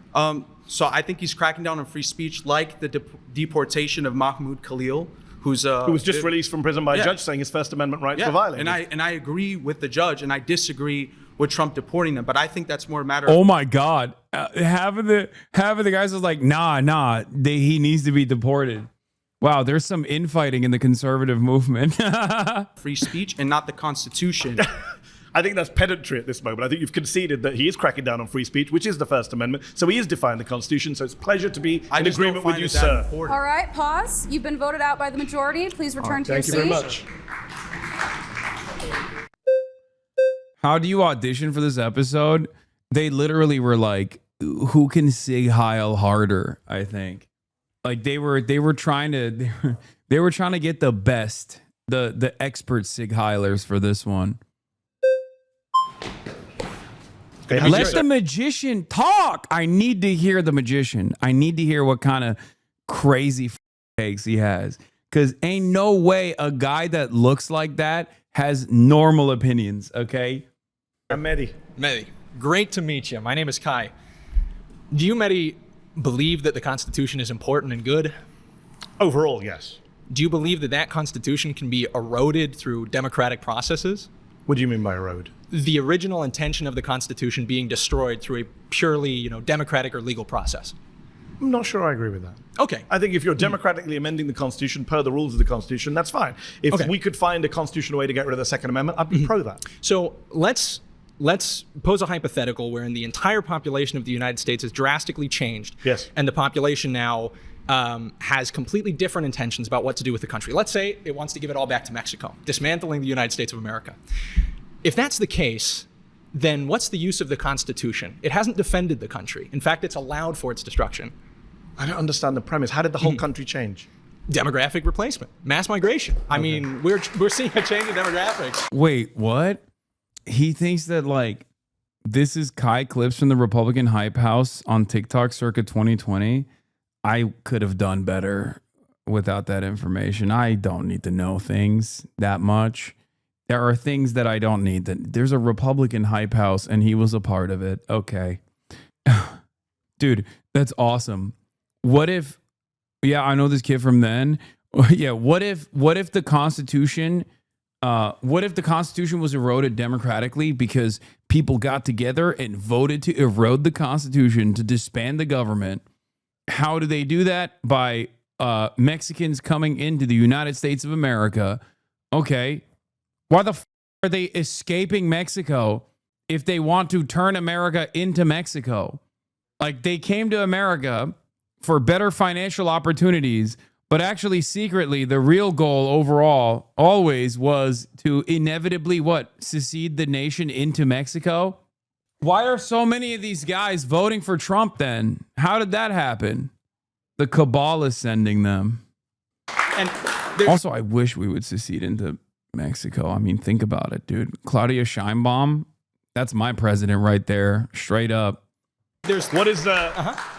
I do want to talk about immigration today. I hope we talk about it. Everyone's itching in this group to get to immigration. Yes, sir. I've saved it. I've saved it for you all. But given we're on the sense of the Constitution, and you asked the question, what is the proportion of immigrants in this country? What proportion of the population is foreign-born? It's very difficult to measure because the actual projections of the number have been changing more rapidly. But what is currently? The best estimate of official I think it was about 15%. Yes. Yeah. Just under 15%. Which is, by the way, more actually than the original estimate was. So but 15% of the people are going to change the country, change the Constitution. How's that going to work? It's actually a nightmare. As someone who wants to amend the Constitution and get rid of things like the ridiculous way the Senate is set up, or the Second Amendment on guns, or various other things, it's really hard to change the Constitution. They made it almost impossible. You know, last time we had a Constitutional amendment? You know like what? 20, 30 years ago. I understand, which is and it was why all, I think, members of Congress pay. Which is why... It's impossible. I get it. So where are you getting this scenario where 350 odd million people all become foreign-born migrants or the children of migrants, immediate migrants, even though America is a nation of migrants, and then abandons the Constitution and gives the country back to Mexico? Outside of your imagination, where is that happening? Let's bring it back to the actual discussion. What you did is you entertained my hypothetical, but then instead of sticking to the point of the Constitution, you said, well, how would you bring about your hypothetical? And then when I because you missed out the part where the Constitution is quite hard to change. Okay, there's a difference between hypotheticals and just like making up an insane story, like making up an insane hypothetical, because an analogy has to have some semblance, like there's some closeness to the truth or some likelihood. Okay, it's like saying, okay, what if we democratically voted to just nuke ourselves? What do you think about democracy then, stupid? It's like, I don't think people would do that. Like, that doesn't make any sense. What do you mean? Notice how I did an analogy there, and I used how insane your argument was to show you by using an example, like a comparable example. That's precisely the reason why, you have to make sure that the hypothetical that you're using is within the confines of permissibility. I'm just saying, it's so stupid. It's like, oh, you like democracy? What if we democratically voted to nuke ourselves? Okay, well, yeah, I guess then democracy is bad in that incredibly unlikely, impossible to happen scenario. Hold on. I understand that.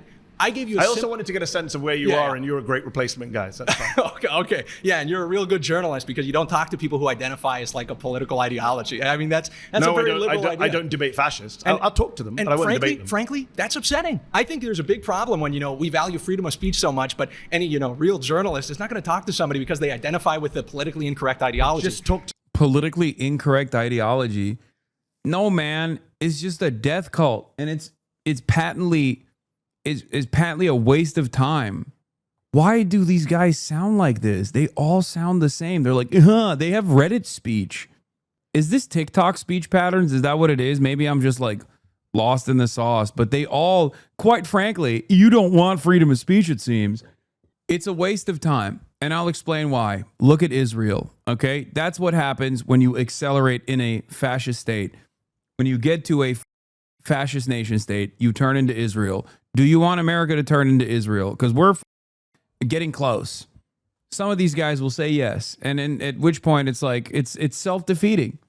It has been defeated over and over again. Historically, it's a suicidal ideology because the values that you hail as like ultimate are ridiculous. They're silly. They're made up. You've just made it up in your mind where you're like, I'm daddy's special boy and I must be preserved and protected and all of my enemies must be killed. That's not like a functioning political movement. It's just, you're just basically setting the clock back a little bit. That's all you're doing. If that's your final goal, then this is an unsustainable worldview. Why are you anti-war? You know these guys are the ones they send. That's not true. No, these guys will not go to war. What are you, crazy? They're going to do propaganda. To the guy in front of you. What are you talking about? You literally stopped talking to him, and then everybody had to vote him out. Debating versus talking is very different. Okay. It's pointless, right? Okay, he doesn't believe in free speech. Okay. He doesn't believe in democracy. He was freely speaking with you. You're the one who shut up. No, he said very clearly. Okay, he said, I support free speech so that I can get one election. Yeah, this is not even a debate. There's no back and forth here. It's just so utterly unproductive because they're not there to like actually have a conversation. Like they're not even defining why they think this is a permissible society or this will yield good results or whatever kind of like future society that they want to envision, that they want to defend. They're just literally rage baiting over and over again to be like, I said I'm a fascist. Like they think it's a gotcha to just say it's basically the debate equivalent of going up on stage and yourself, okay, in a crowded room and then being like, haha, I've destroyed you. You all smelled the in my pants. No, you didn't do anything. Like this was not even remotely productive. As a matter of fact, if people on the left did the exact same thing that these guys were doing and just basically said, no, it's because I'm a Maoist, and then that's it, like they just left it at that, every one of these losers would be clowning on them and being like, look at this idiot. They thought that they made a good point. You know, you have to at least like defend the principles of this ideology you're supposedly espousing and advocating for.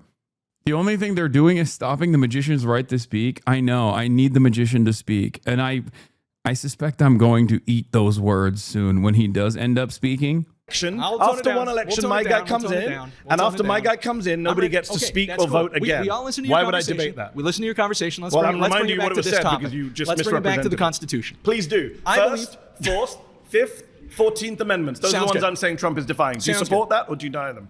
I believe that the Constitution is valuable because it represents particular interests of the founding stock of Americans who made this country great. Do you think due process is important? Some would say that's at the very core of American Constitution. And what Fifth Amendment. And what I think makes the Constitution function, what allows it to save this country and to actually make it work, are the people who are... I'm not sure where you're going with this argument. Hold on. I'll show you. Is Trump Okay. defying the Constitution? That's my claim. You can have these weird hypotheticals We're taking it into a different meta, which is, what's the function of the Constitution? I'd rather not have your... You already did. Yeah, but literally now I just don't 5 want minutes to. ago when you took it to immigration. Now I don't pal. want to. Okay, let's bring it back. I want to bring it back to the First, the Fourth, Awesome. the Fifth, and the 14th Amendments, and the 22nd Amendments. Then Either let you me say, throw it to your question. hold on, you got two very good positions here. One is to say, I don't think he's defying them, and I'll say why you're wrong. Or you say, I don't care that he's defying them, as one of your colleagues said, in which case, I don't know where this conversation goes because you don't believe in democracy. That's fair.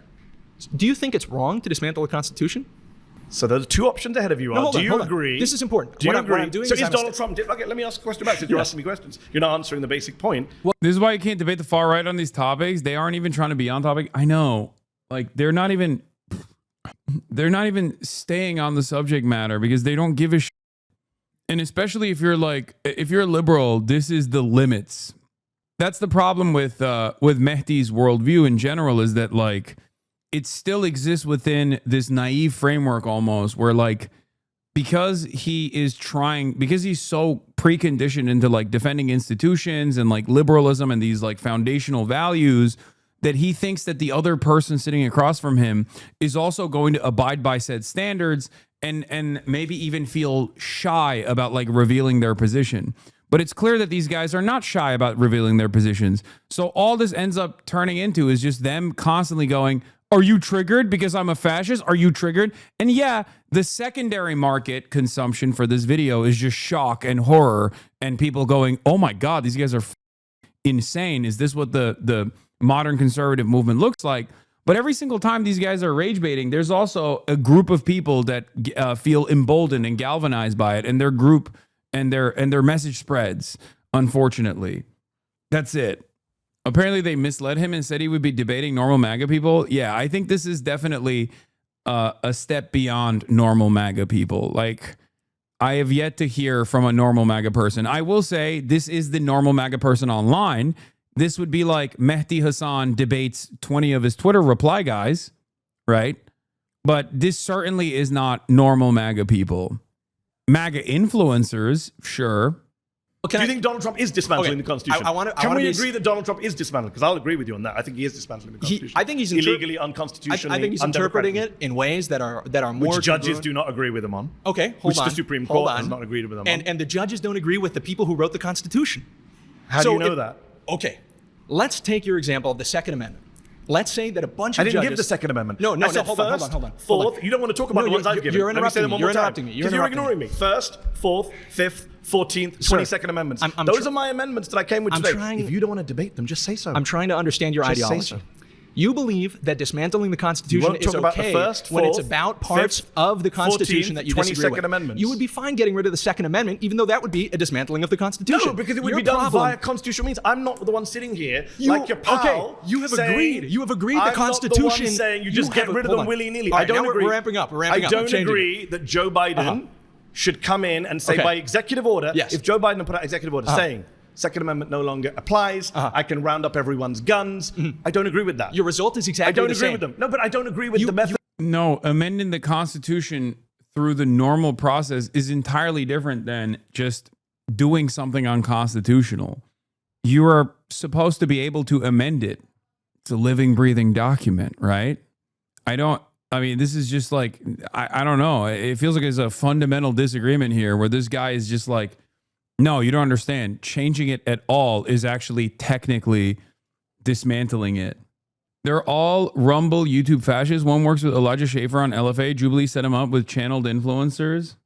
Of doing it, it's unconstitutional. That's fine. He would have been defying the Constitution, and I would have said so, but you can't bring yourself to say so. We've been sitting here for several minutes. All of your friends have seen me ask you several times, do you agree that Donald Trump is defying the First, Fourth, Fifth, 14th, and possibly 22nd Amendments? Your colleague at least admitted that he's defying the First Amendment. I understand that you came in here. What you are attempting to do is simply frame this conversation like you did with the first claim about Donald Trump. But then when anybody asks you any kind of question that presses you to the least degree I answered. I said I would dismantle the Constitution, but I would do it constitutionally, not by executive order. So what I'm trying to get to is to prove to everybody who's watching that what you care about is not the Constitution in what it represents or creates. You care about the Constitution only insofar as it allows you to achieve your political worldview. We agree on that. No, I care about the Constitution you agree with the because I don't think presidents should be fascist dictators and violate the Constitution. That's what I'm saying. You care, and he is different. I don't think the president should have the power to lock you and me up if we write an op-ed that he doesn't like. That's awesome. I don't think the president should be able to crack down on us if you and I decide to go protest outside his parade. I don't think the president should be able to deprive you and I of due process or come into our homes without a warrant. And I think, well, let's on an agreement then. All right, pause. You've been voted. Okay, well then he walked him through literally the violations of the Trump administration. And he agreed with all of them. But unfortunately, everyone in that audience is so stupid that they don't even understand that Mehdi Hasan literally pointed out the exact constitutional infringements by pointing out the amendments. He would not back down. He would not actually answer those questions. So he just personally described the violations piece by piece and got him to literally agree with every single point. Okay. So I guess there's no disagreement. Got it. I'm glad it's good to meet you. It's good to meet you, Kai.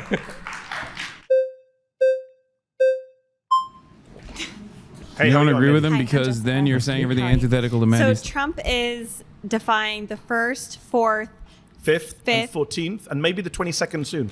Okay. So I want to focus on the First and the Fifth. Okay. So you say that Trump is defying the First Amendment. Can you give me an example? For example, he banned the Associated Press from attending White House events. A Trump-appointed judge said that was against the First Amendment. He's been cracking down on media organizations he doesn't like over their speech. If they say stuff he doesn't like, for example... Okay, I'm bored of this. I want to start by asking this. Do you care more about helping Immigrants are overall good for America. Okay, let's see.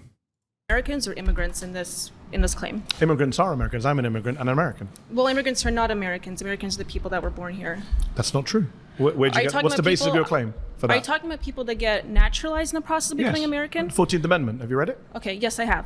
Citizenship clause. It says any persons born or naturalized in the United States are citizens of the United States. I'm aware of that. There's about 40 to 50 million naturalized Americans in this country. Yes, but you didn't seem aware of it because you said Americans versus immigrants.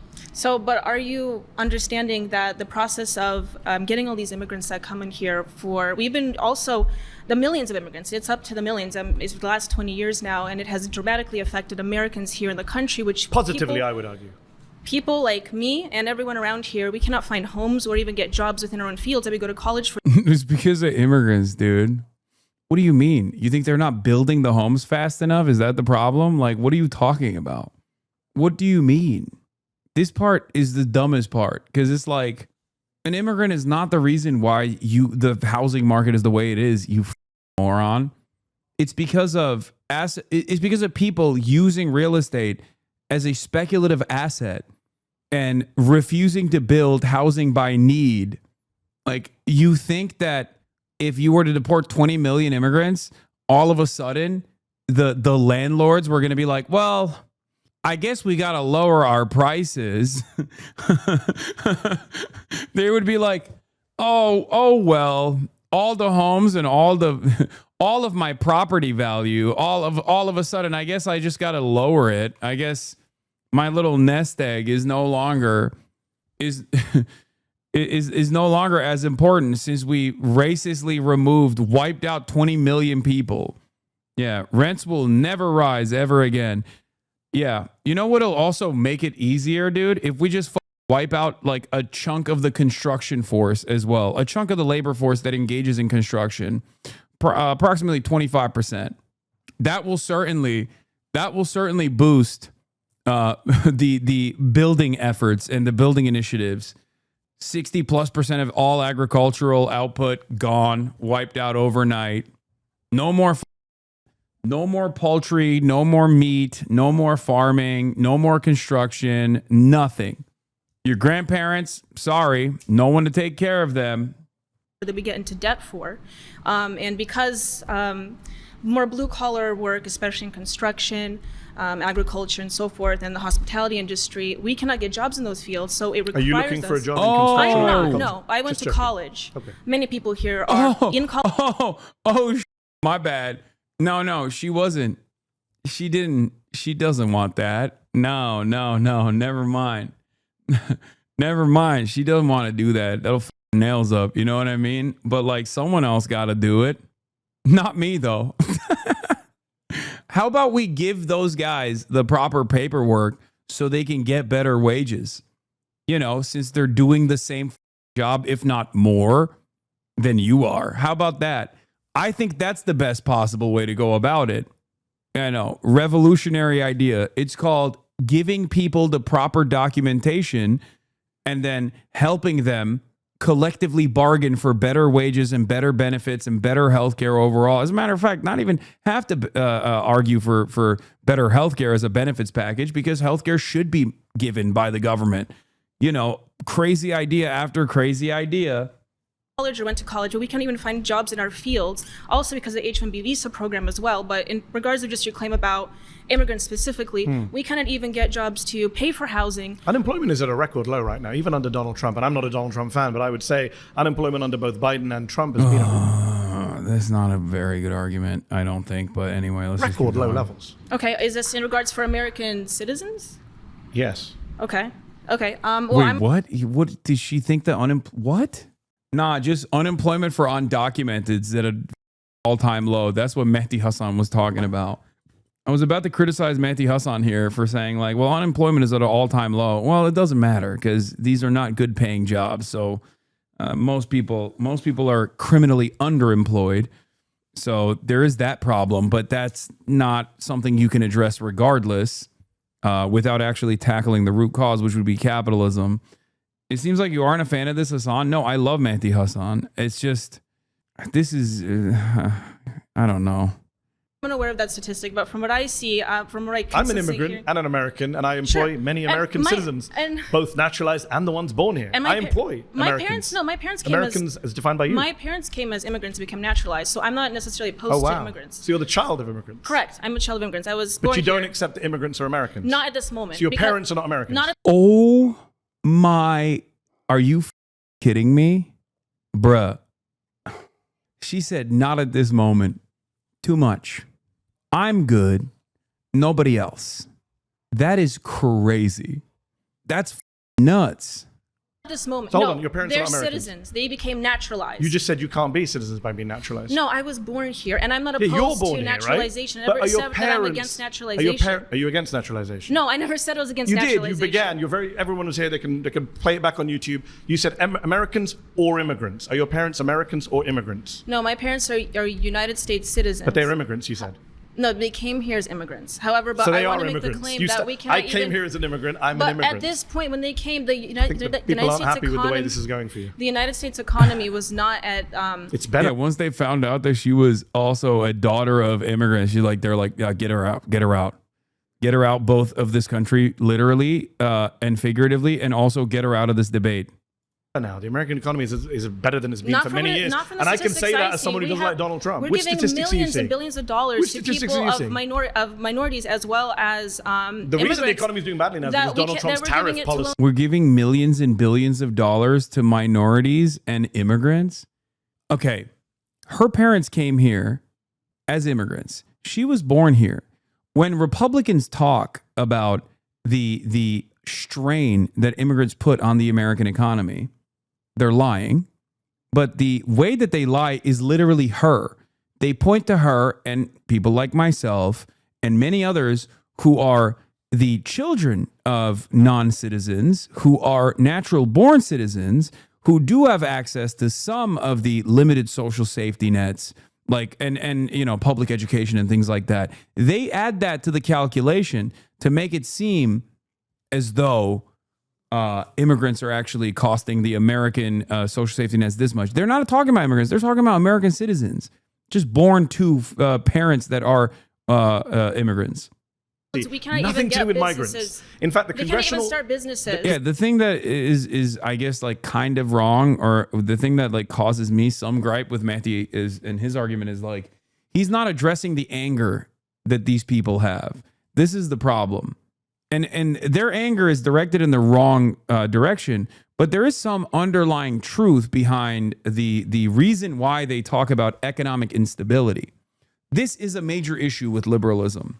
To say, well, the GDP looks good, the economy looks good, the American economy, the American economic engine is in full tilt, baby. Like that kind of stuff doesn't actually address the real issues that people are experiencing. That's the problem.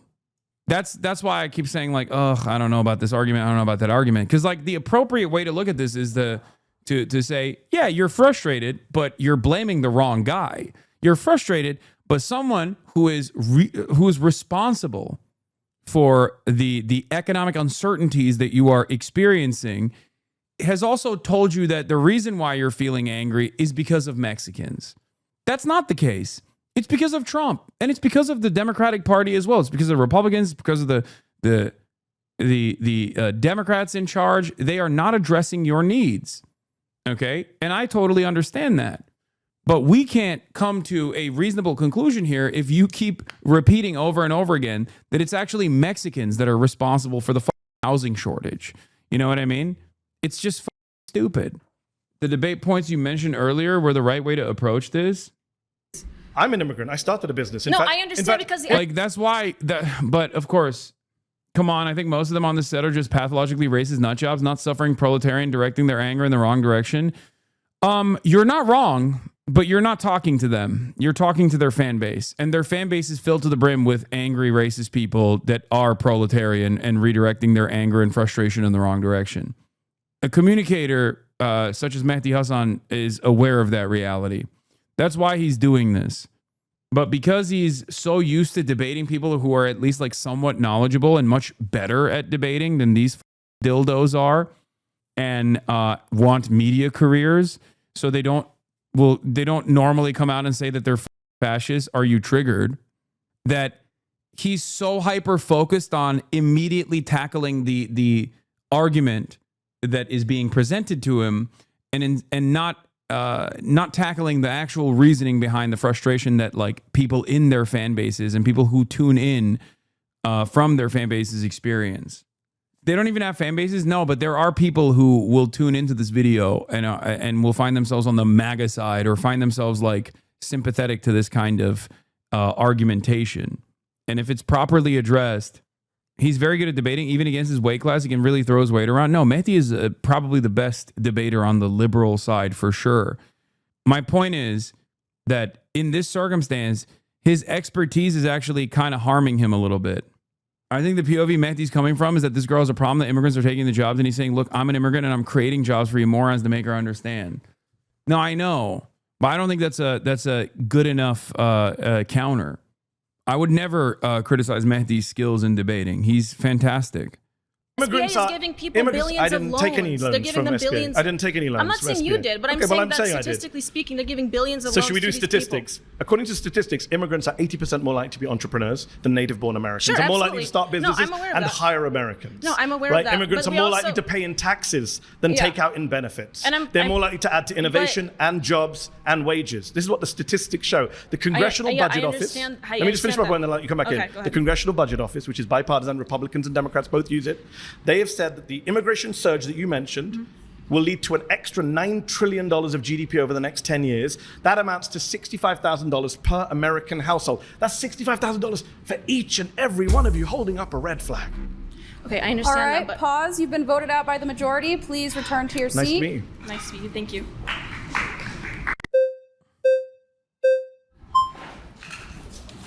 Hey, how's it going? I'm Mehdi. What's going on, man? Nice to meet you. All right, so first before I start, I need to know what you mean by good. I can talk about the economy, I can talk about culture, I can talk Great. about all those things. I need All to of know them. what you mean. All of them. All of them. I'm saying immigrants are good for the economy. They're good for You think lower culture. wages are They're good for the economy? society. Where's the lower wages? What do you mean, where's the lower wages? Where are the lower wages? Yeah, so you can What's look the at basis for saying there are lower wages? Sure, so you can look at like the STEM industry. It's been in like a complete and total recession. There's been tons of studies like from the Economic Policy Institute that shows that like companies like Tesla, companies from like Silicon Valley, they engaged in mass firing of workers, around 35,000, but then they hired around 12,000 H-1B visas. And it's kind of just standard economic thinking. It's not standard economic thinking. The vast majority of economists and economic studies suggest that there is a negligible, if no impact on wages over time. That's not. See, this is what I mean. His argument isn't wrong. Immigrants are used as a second-class labor pool to actually depress wages for the entire labor pool. Okay? That's correct. That is not incorrect. That's actually a correct argument. The issue, on the other hand, however, is that who is firing the American labor force and displacing them. Refocus your enmity towards those people. And also, on top of that, understand that if the guys that were coming in had wage parity, then it would not be a depressive force on the existing labor pool's wages. Just like unionization actually draws up wages for the rest of the sector, okay? People who are in unions in the same sector often have 10% higher salaries than those who are non-unionized. But as a direct consequence of unionization and improving the wages of the unionized workforce, you end up scaling up the pay grade for all workers in the same sector in the same vicinity, because now other companies have to compete against the unionized workforce. Undocumented labor pools have the exact opposite reaction. Undocumented labor actually ends up depressing wages because you have a constant underclass that you can replace to do these tasks. So, of course, as long as undocumented labor exists in the country, these guys are always going to work with them, especially when the penalties for the bosses is marginal in comparison to the many benefits they get from offering no benefits and much lower pay, and then sometimes paying the penalty when they want to displace and fire the entire labor force by calling ICE on themselves. That's the issue. It serves nobody any purpose to say, well, Mexicans are going to do the jobs you don't want to do. I think that is a almost supremacist argument that people make. There's truth to it, but the reality is the appropriate thing to do to increase wages across all sectors is to document the undocumented labor force and allow them to join unions and make better demands for higher wages and higher benefits and better compensation overall so that all wages can go up. H-1B visas would be perfectly fine if they had, one, wage parity, and two, no fear of deportation if they lose their jobs and are allowed to unionize as well. But these guys don't actually want that either. I think the economic reasons as to why these guys are anti-immigrant is simply because they want to find a different reason other than that they're racist. Let's be real. They are trying to make an economic argument for why they don't want Mexicans in the country. That's it. Immigrants. In fact, your colleague mentioned earlier, construction, there is actually evidence in construction, yes. But in some industries, in some areas, there is an impact. But overall, no. In fact, that's not true, though. There are so many studies that track this, and Mehdi is correct. If there are any losses that are perpetrated by economists, they're relegated to certain sectors and certain income ranges. There was a Department of Labor report released in May, and the idea that they depress wages generally is wrong. I mean, I'm talking about undocumented migrants, and no Department of Labor study shows that undocumented migrants don't depress wages. And I would call in the question, because there is no lump sum of labor. This is true. This has been proven in like the 17th century by economists. Okay? There isn't a finite amount of labor, because when there's more need for labor, that means more construction, more housing, more roads that you need to build, more teachers to educate people. You know what I mean? So like, it's a problem that fixes itself. However, there is one issue. If you keep them undocumented, if you keep them unprotected, then they are a never-ending pool of replaceable labor that can actually depress wages, because they will do the same jobs with much lower pay and in much worse conditions. It's slave labor, one step removed. And a study from the National Bureau of Economic Research found that migrants since 1965 have raised wages and raised innovation. Who's that by? National Bureau for Economic Research. No, hold on. That's where you publish studies. I'm asking yes, for I didn't memorize the names of the authors. Yeah, I know you didn't. Right? Can you give me the authors you've got? Yeah, hold on. The study you're talking about is from Giovanni Perry, and what he did is he didn't account for aggregation issues, nor did the he. vast majority of studies. Let me speak, please. Yeah, thank you. Right. So listen, he didn't account for aggregation issues, right? And when you look at like the spatial approach, which is what all these economists use, you're not accounting for the fact that when immigrants come into an area, natives leave. If you look at an occupational approach where you look at Wait, what? When immigrants come to an area, natives leave? What? Why are these economists not studying the how racist the native population is? Because they're just like me. Why are they not accounting white flight into their economic arguments? Am I crazy? Did I misunderstand what the this guy is saying? Also, ironically enough, every single area in this country that is densely populated is literally it happens to be the most diverse areas in the country. So that argument is insane. They are literally centers of commerce and centers of GDP production, okay? What is this guy saying? Why won't these economists factor in white flight and my feelings about being around Mexicans? This kid actually cooked him? Damn, this young guy is cooking him. Cooked him. Yeah, I mean, he did. If you literally think that economists are supposed to factor in the pre-existing population and their fear and resentment and anger towards people that don't look like them, I guess. Look at the specific firms that immigration is going into, like Kim ETAL 2013 did. You find a net negative impact when there's a 10% increase of immigration. You find around a 0.5% decline in wages when it comes to the specific occupations they're going to. So all your studies are flawed. So 0.5%. Oh, he's talking about pre-existing labor pool and H-1B visas, creating an environment where wages are depressed in certain sectors as a consequence of H-1B visas having additional reasons as to why they wouldn't advocate for higher wages and they could actually be paid less. He's not wrong about that. He cited et al. As an author. I don't think he meant that. I think he just meant like Kim et al. Kim et.al. What's the difference between migrants entering the workforce and women entering the workforce? I mean, you're not wrong, but these guys don't want women entering the workforce either. So that's a point for them, I think. Yeah, women came in the workforce, okay, and they took my job away. And also they were working for less money. Really? What do you think? Yeah, these guys don't want women in the workforce either. Weigh that up against what I just mentioned from the Congressional Budget Office, which is a Yeah, women is the immigrant of the world.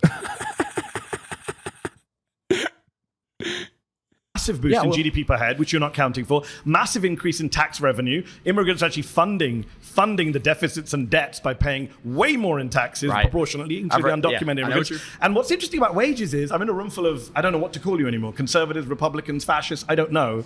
One of you has proudly said that. Call us correct. One of us proudly, correct. I'm in a room full of correct people, but do any of you actually care about wages? Because, for example, I actually do. For example, do you support raising the minimum wage? Absolutely, and you can't do that when you're bringing all these people coming into. Wait, why not? Wait. Hold up. Why not? Because a Mexican don't know what to do with $15 an hour. Like, wait, I'm sorry. Why wouldn't you be able to raise minimum wages if there are migrant workers, as a matter of fact? What? Because I don't want Mexicans to make $15 an hour. That's why. They're already making too much. I don't want it. Because that would make me feel bad. It's not the reason the Republican Party blocks the minimum wage. You think Republican politicians don't vote for an increase in minimum wage because they're worried about immigration? Did I say I voted Republican? Did I say I voted Republican? Well, I'm in a show that was called 25 far-right Republicans. That doesn't mean I'm going to support every single Republican candidate. So you and I, So you and I, let's agree. We both support raising the minimum wage. Yes? 100%. $7.25 since 2009. It's lost 30% of its value. If you care about wages, we should be raising the minimum wage in this country, not scapegoating migrants who aren't the cause of low wages in the country. Good call from Mehdi. Okay. You know who's causing low wages? Billionaires, millionaires, and people who won't pay fair wages to their wages, regardless of whether you are an immigrant or a native. I get the monologue right now. Let me respond. You had one. No, it's maybe because immigrants would be willing to work on lower wages. What the are you talking about? Then the solution is literally what I said: Intifada revolution. Okay, the solution is what I said. Then okay, if they're documented, then it's not a problem any longer. What do you mean? Yeah, that's my argument. Okay, only one solution. It's literally not the immigrants that are at fault here. What the fuck? You had one one study that had a 0.5% impact. Go. Can you explain it fully? I think I and most of chat don't get it. Sure. If you have a bunch of people coming into the country that are purposely kept undocumented, because the difference between an undocumented migrant and a documented migrant, or an undocumented migrant and a natural born U.S. citizen, is just paperwork. Okay? If they're purposely kept undocumented, then they do not have the same protections that you do, right? Your protections are already marginal, they're already limited, but undocumented migrants do not get even the modicum of protections that you have, right? This way, they are more desperate and they are kept desperate so they can work for much lower wages, okay? They will work for much lower wages. Companies know that they will work for much lower wages. Companies know that there is always going to be a pool of second-class citizens in this country that will work for much lower wages. So why the would they actually hire you when it's going to cost them a ton more money? You're going to expect benefits when these guys don't expect benefits and will work for literally tiny, tiny slivers of dollars. Okay? It's that simple. They will work for much lower pay than you and will do the grueling labor and won't actually complain. However, if they were actually documented, then all of a sudden they could complain. All of a sudden they could actually work for better wages. They could demand better wages and better benefits, as a matter of fact, if they were to collectively bargain in the form of developing unions. In that process, there would no longer be a secondary market that these companies could utilize. It's that simple. I explained it earlier.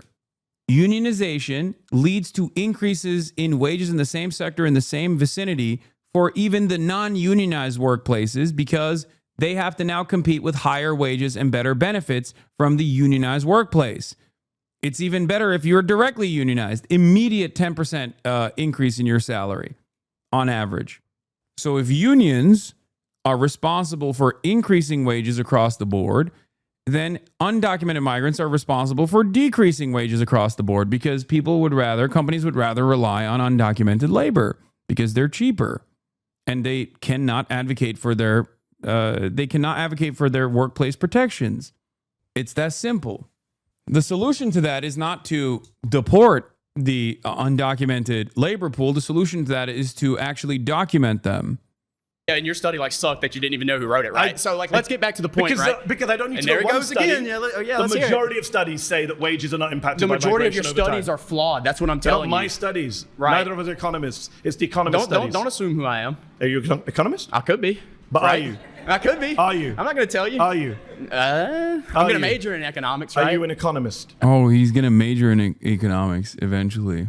No, not right now. Okay, so when I said neither is economist, I was correct. Just don't assume. To use your favorite word. See here, dude, this is nothing of substance. You look at the red flags; they're coming up. Let me get That's to the point. great, but so you're when not you an talk about economist. when you talk about the CBO, one thing you're not accounting for here is that they're assuming an equilibrium, right? Do you know what that means? You shouldn't make these type of assumptions. You said earlier that unemployment. Do I was know like what it means? I thought we're not doing assumptions. Okay, hold on. You mentioned we were like at like 4.2% unemployment. Yeah, that's counting people who have part-time jobs. That's counting That's how poverty it's wages. always been counted. Yeah, and I'm against poverty wages. you Can we won't let agree me again? Yes. If you go to like the Lookwood Institute, they calculated a way where it's like functional unemployment. Okay.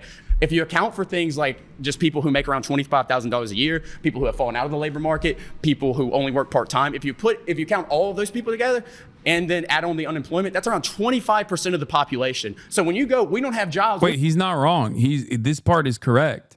No, he's not wrong. 25% of the overall like eligible labor force is unironically underemployed. Yes.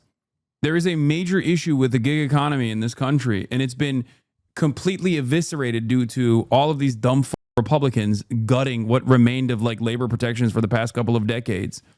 The solution to that, of course, isn't to just like randomly decide to deport immigrants. It's so stupid. These guys are so dumb. How can you literally see the problem, correctly identify it, and then turn around and you're like, and that's why we got to deport immigrants? What the I don't understand it. I don't get it. Please, someone make sense of this. You build this argument and it makes perfect sense. And then your solution is to take a random sidestep and like punch someone else. How the does that work? We don't have people to do this, and that, and the other. No, yes, we do. Okay, we don't have a labor shortage. We have a good. I feel like Bongino or Halo. That's amazing. Thank you. What an incredible name. The Piker Broadcasting Service is sponsored by you. I feel like Bongino or Halo and many others.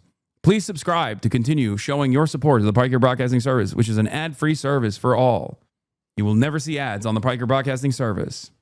Good job shortage, and when you keep bringing these people in, and they're taking those jobs. The good job shortage is the fault of big firms, employers. I'm an employer. I can say that. Who hires the immigrants?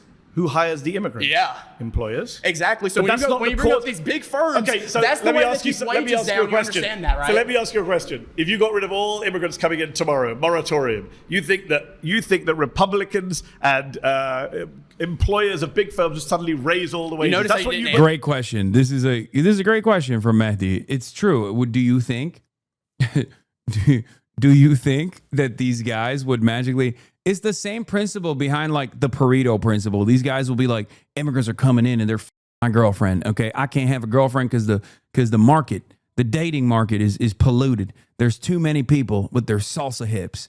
It's like, okay, let's say we now magically wave a wand and it's a white only nation.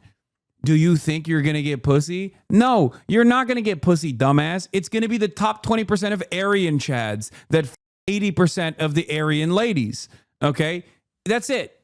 You haven't actually fixed the problem for yourself. Okay, all you did is eradicate the salsa hips. That's all you did. That's it. That's it. It's so stupid. You're still maidenless. Okay, it's dumb. It's dumb as fuck. Just like if you were to eradicate the millions of migrants, documented and undocumented, from the labor pool, you're not going to get better wages as a consequence of that. You're just going to cripple the economy. You're going to destroy the economy. That's all you're going to do. I don't get it. What was the correct problem he identified? That there is criminal underemployment in this country. 25% of the labor force is underemployed. He's right about that. That is a real issue. Okay? If left unaddressed, we're going to have more and more economic instability. That's it. That part is correct. But immigrants are not responsible for that. That's stupid. So what I said, you That's notice what how you it was believe. a complete. Your ankles That's what all you right? believe. You pivoted the hell That's what away you from the believe. conversation. Is that what you? I'm on Are the your ankles subject. okay? Do you believe that wages? I'm just wondering how naive you are. You believe that the 1% will raise wages in the federal wage They will if be we forced stop to. immigration? They will be forced to. great When you biggest increase naivety. labor's relationship to capital, okay, and you give labor more bargaining power because you're But tightening this the is a very supply of simplistic labor. understanding of economics because you're Okay, not, explain I'm wrong. He's not wrong. I can't believe this is using labor bargaining power. Oh my God. How can you say that and then turn around and be like, it's the immigrants that are at fault? They're also laborers, you moron. What are you talking about? They're also a part of the labor pool, you jackass. Do you think when someone is a Mexican, all of a sudden they're not like a laborer? Well, how does this work? This is why I'm annoyed with this idiotic argumentation. He only read half the book. No, he didn't read any of the book. Okay. He thinks immigrants are scabs. I guess. Tell you how you're wrong. Because you're ignoring the fact that when immigrants come into an area, they spend money. They create jobs through their presence. 1/5 of their monthly income leaves the country. That's a good thing also because you don't like US aid, foreign aid. So this is the point. They create Don't jobs. I assume came that. into this country. So far, every one of my assumptions. Like, if you think there's two tiers of labor, okay, you got laborer and then you got Mexican, then make the Mexicans laborer, okay? Put them in the labor class by doing what? Documenting them. There you go. Boom. Magically solve the problem, okay? The issue with like Nazballs and people like this that try to act as though the problem is migrants is that it has no, like, it's just wrong. It has no materialist understanding. There's no difference functionally between a Guatemalan migrant laborer and an American laborer, okay? An American citizen who is a laborer in the same field. There's nothing. There's no difference. They still got two hands and they're still hammering the nail the same way, okay? That's it. They're both working. They're both doing labor. They're both having their surplus labor values stolen by their bosses. The solution to this problem is not by, I don't know, culling the pre-existing labor force. The solution to this problem is to make sure that there is a bottom in the labor force where everyone is properly protected. That's it. About you as being correct. But listen to me. I am an immigrant. I'm speaking from personal experience. Get the hell out. I don't even like.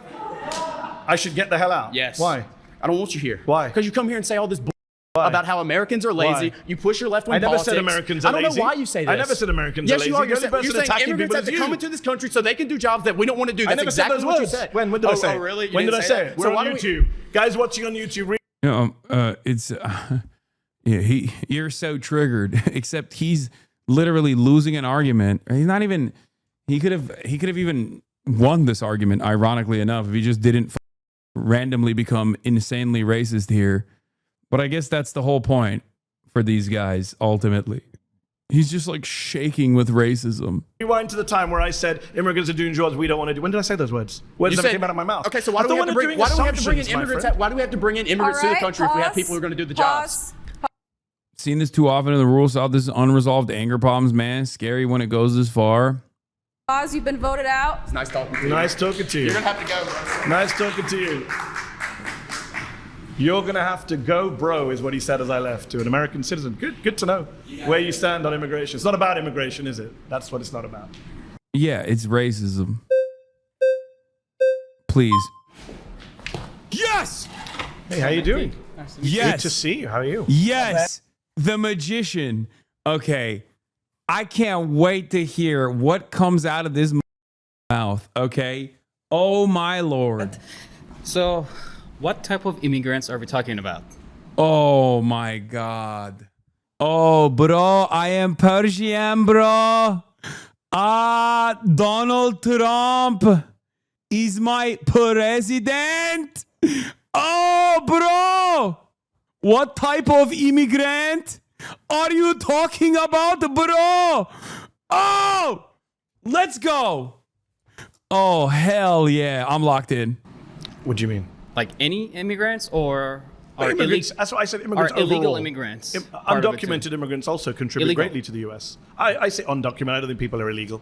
So, let's put it this way. I mean, I'm an immigrant too, Are from you? Iran. Okay. There isn't How even do a you US. feel about the fact that people? Wait, oh, you're from Iran? Oh, I couldn't clock that. Thank you. I couldn't see the pin. Oh, hell yeah. This guy's awesome. Here want you out. Are you okay with that? I'm here to debate you, not debate them. I mean, you're all on the same side. You're part of one group. No. You've been clapping each other. No, I mean, there are conservatives here, there are far-right people here, there are Republicans But how here. do you feel about that guy wanting me and you to leave? But, you know, let's I'm just stick- wondering. Wait, this is the topic of immigration. It's not how about do you feel my, about the it's guy? not about my feelings towards them. Okay. It's about staying on this topic. Okay. And Immigrants talk are good for America, yeah. You and me. If you weren't barely Turkish, you could not get away with joking about an accent like that. Okay. We're good for America. And the guy over there wants us to leave. So I'm just wondering how you feel about that. So I believe that there has to be strict immigration laws. Okay. We have to make sure that the people are coming here have the good intent of the United States Yeah. in mind.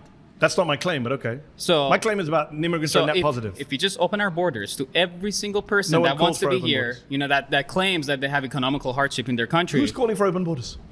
No, I'm just saying, you know. Or it's a straw man. So you're just saying a straw man.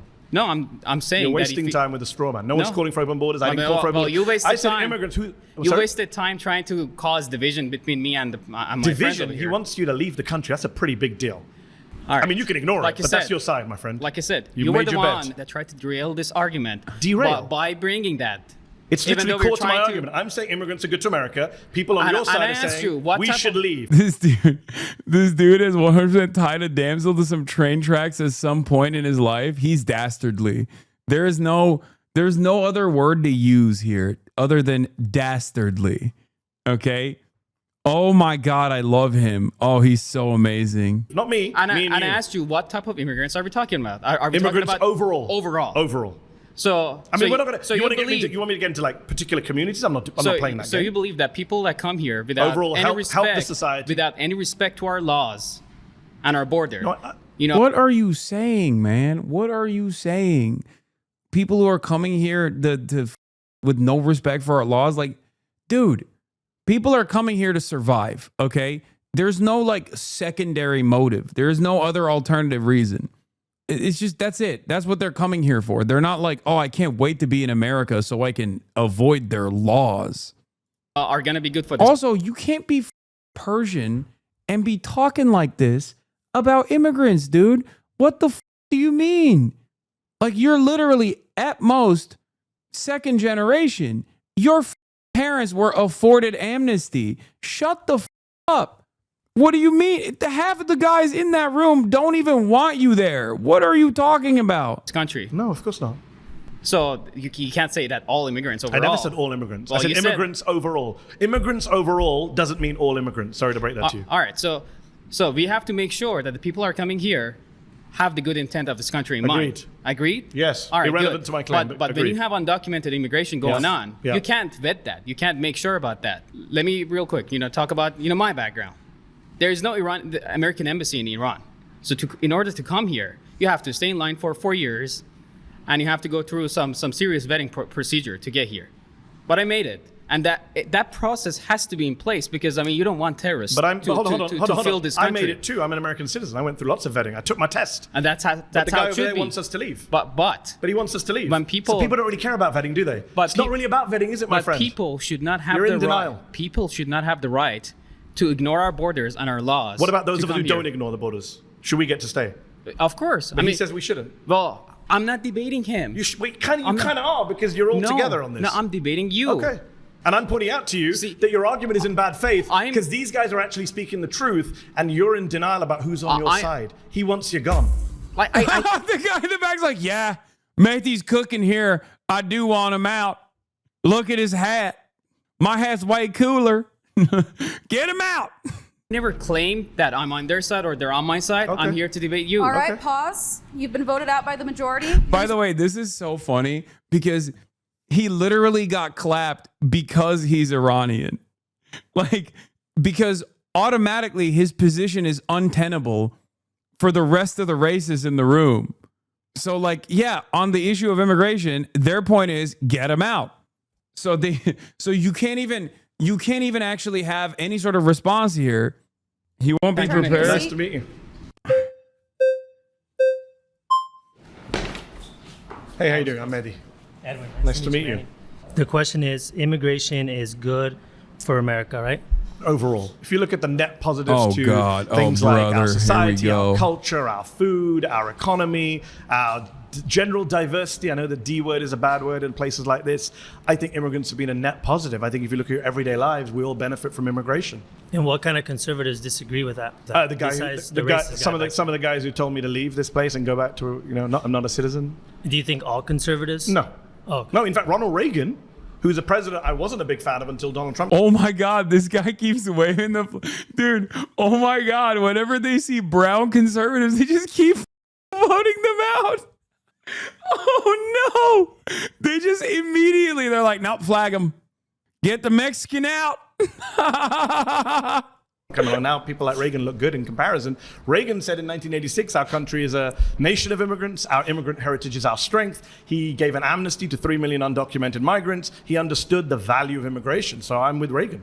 Yeah, Although I'm this with guy's Reagan. putting his thumb down there. So I'm with Reagan's not Reagan, popular in right-wing crowds these days. Yeah. Well, he's popular with me. Good to hear. I'm a deferred action of childhood arrivals. I'm actually.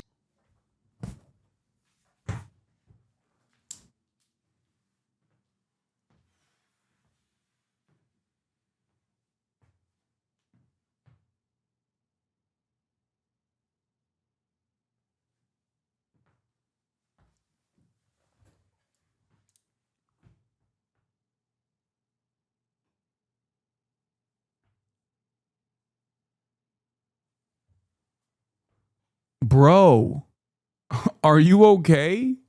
Did you get lost? Did they lie to you? Did they say, what? Hopefully this is a moment of self-reflection after this entire thing went down, right? What does that mean? I'm ESL. DACA, he's a dreamer. That means his parents brought him into the country when he was under the age of 18, when he was a child. And under the Obama administration, he got Deferred Action on Childhood Arrival, DACA, which is an executive order that allowed him to go through this incredibly rigorous process so that he can consistently have his immigration status held in limbo permanently. You have to go to college, you have to retain a job, you can't leave the country, you can't get into any criminal trouble whatsoever, because if you do, you immediately get deported. And it's crazy because you didn't do anything. Like, you were a baby, you were a child, you could not consent to coming into the country or not. And this country, in most circumstances, is all you have known. You have no connection to your home country.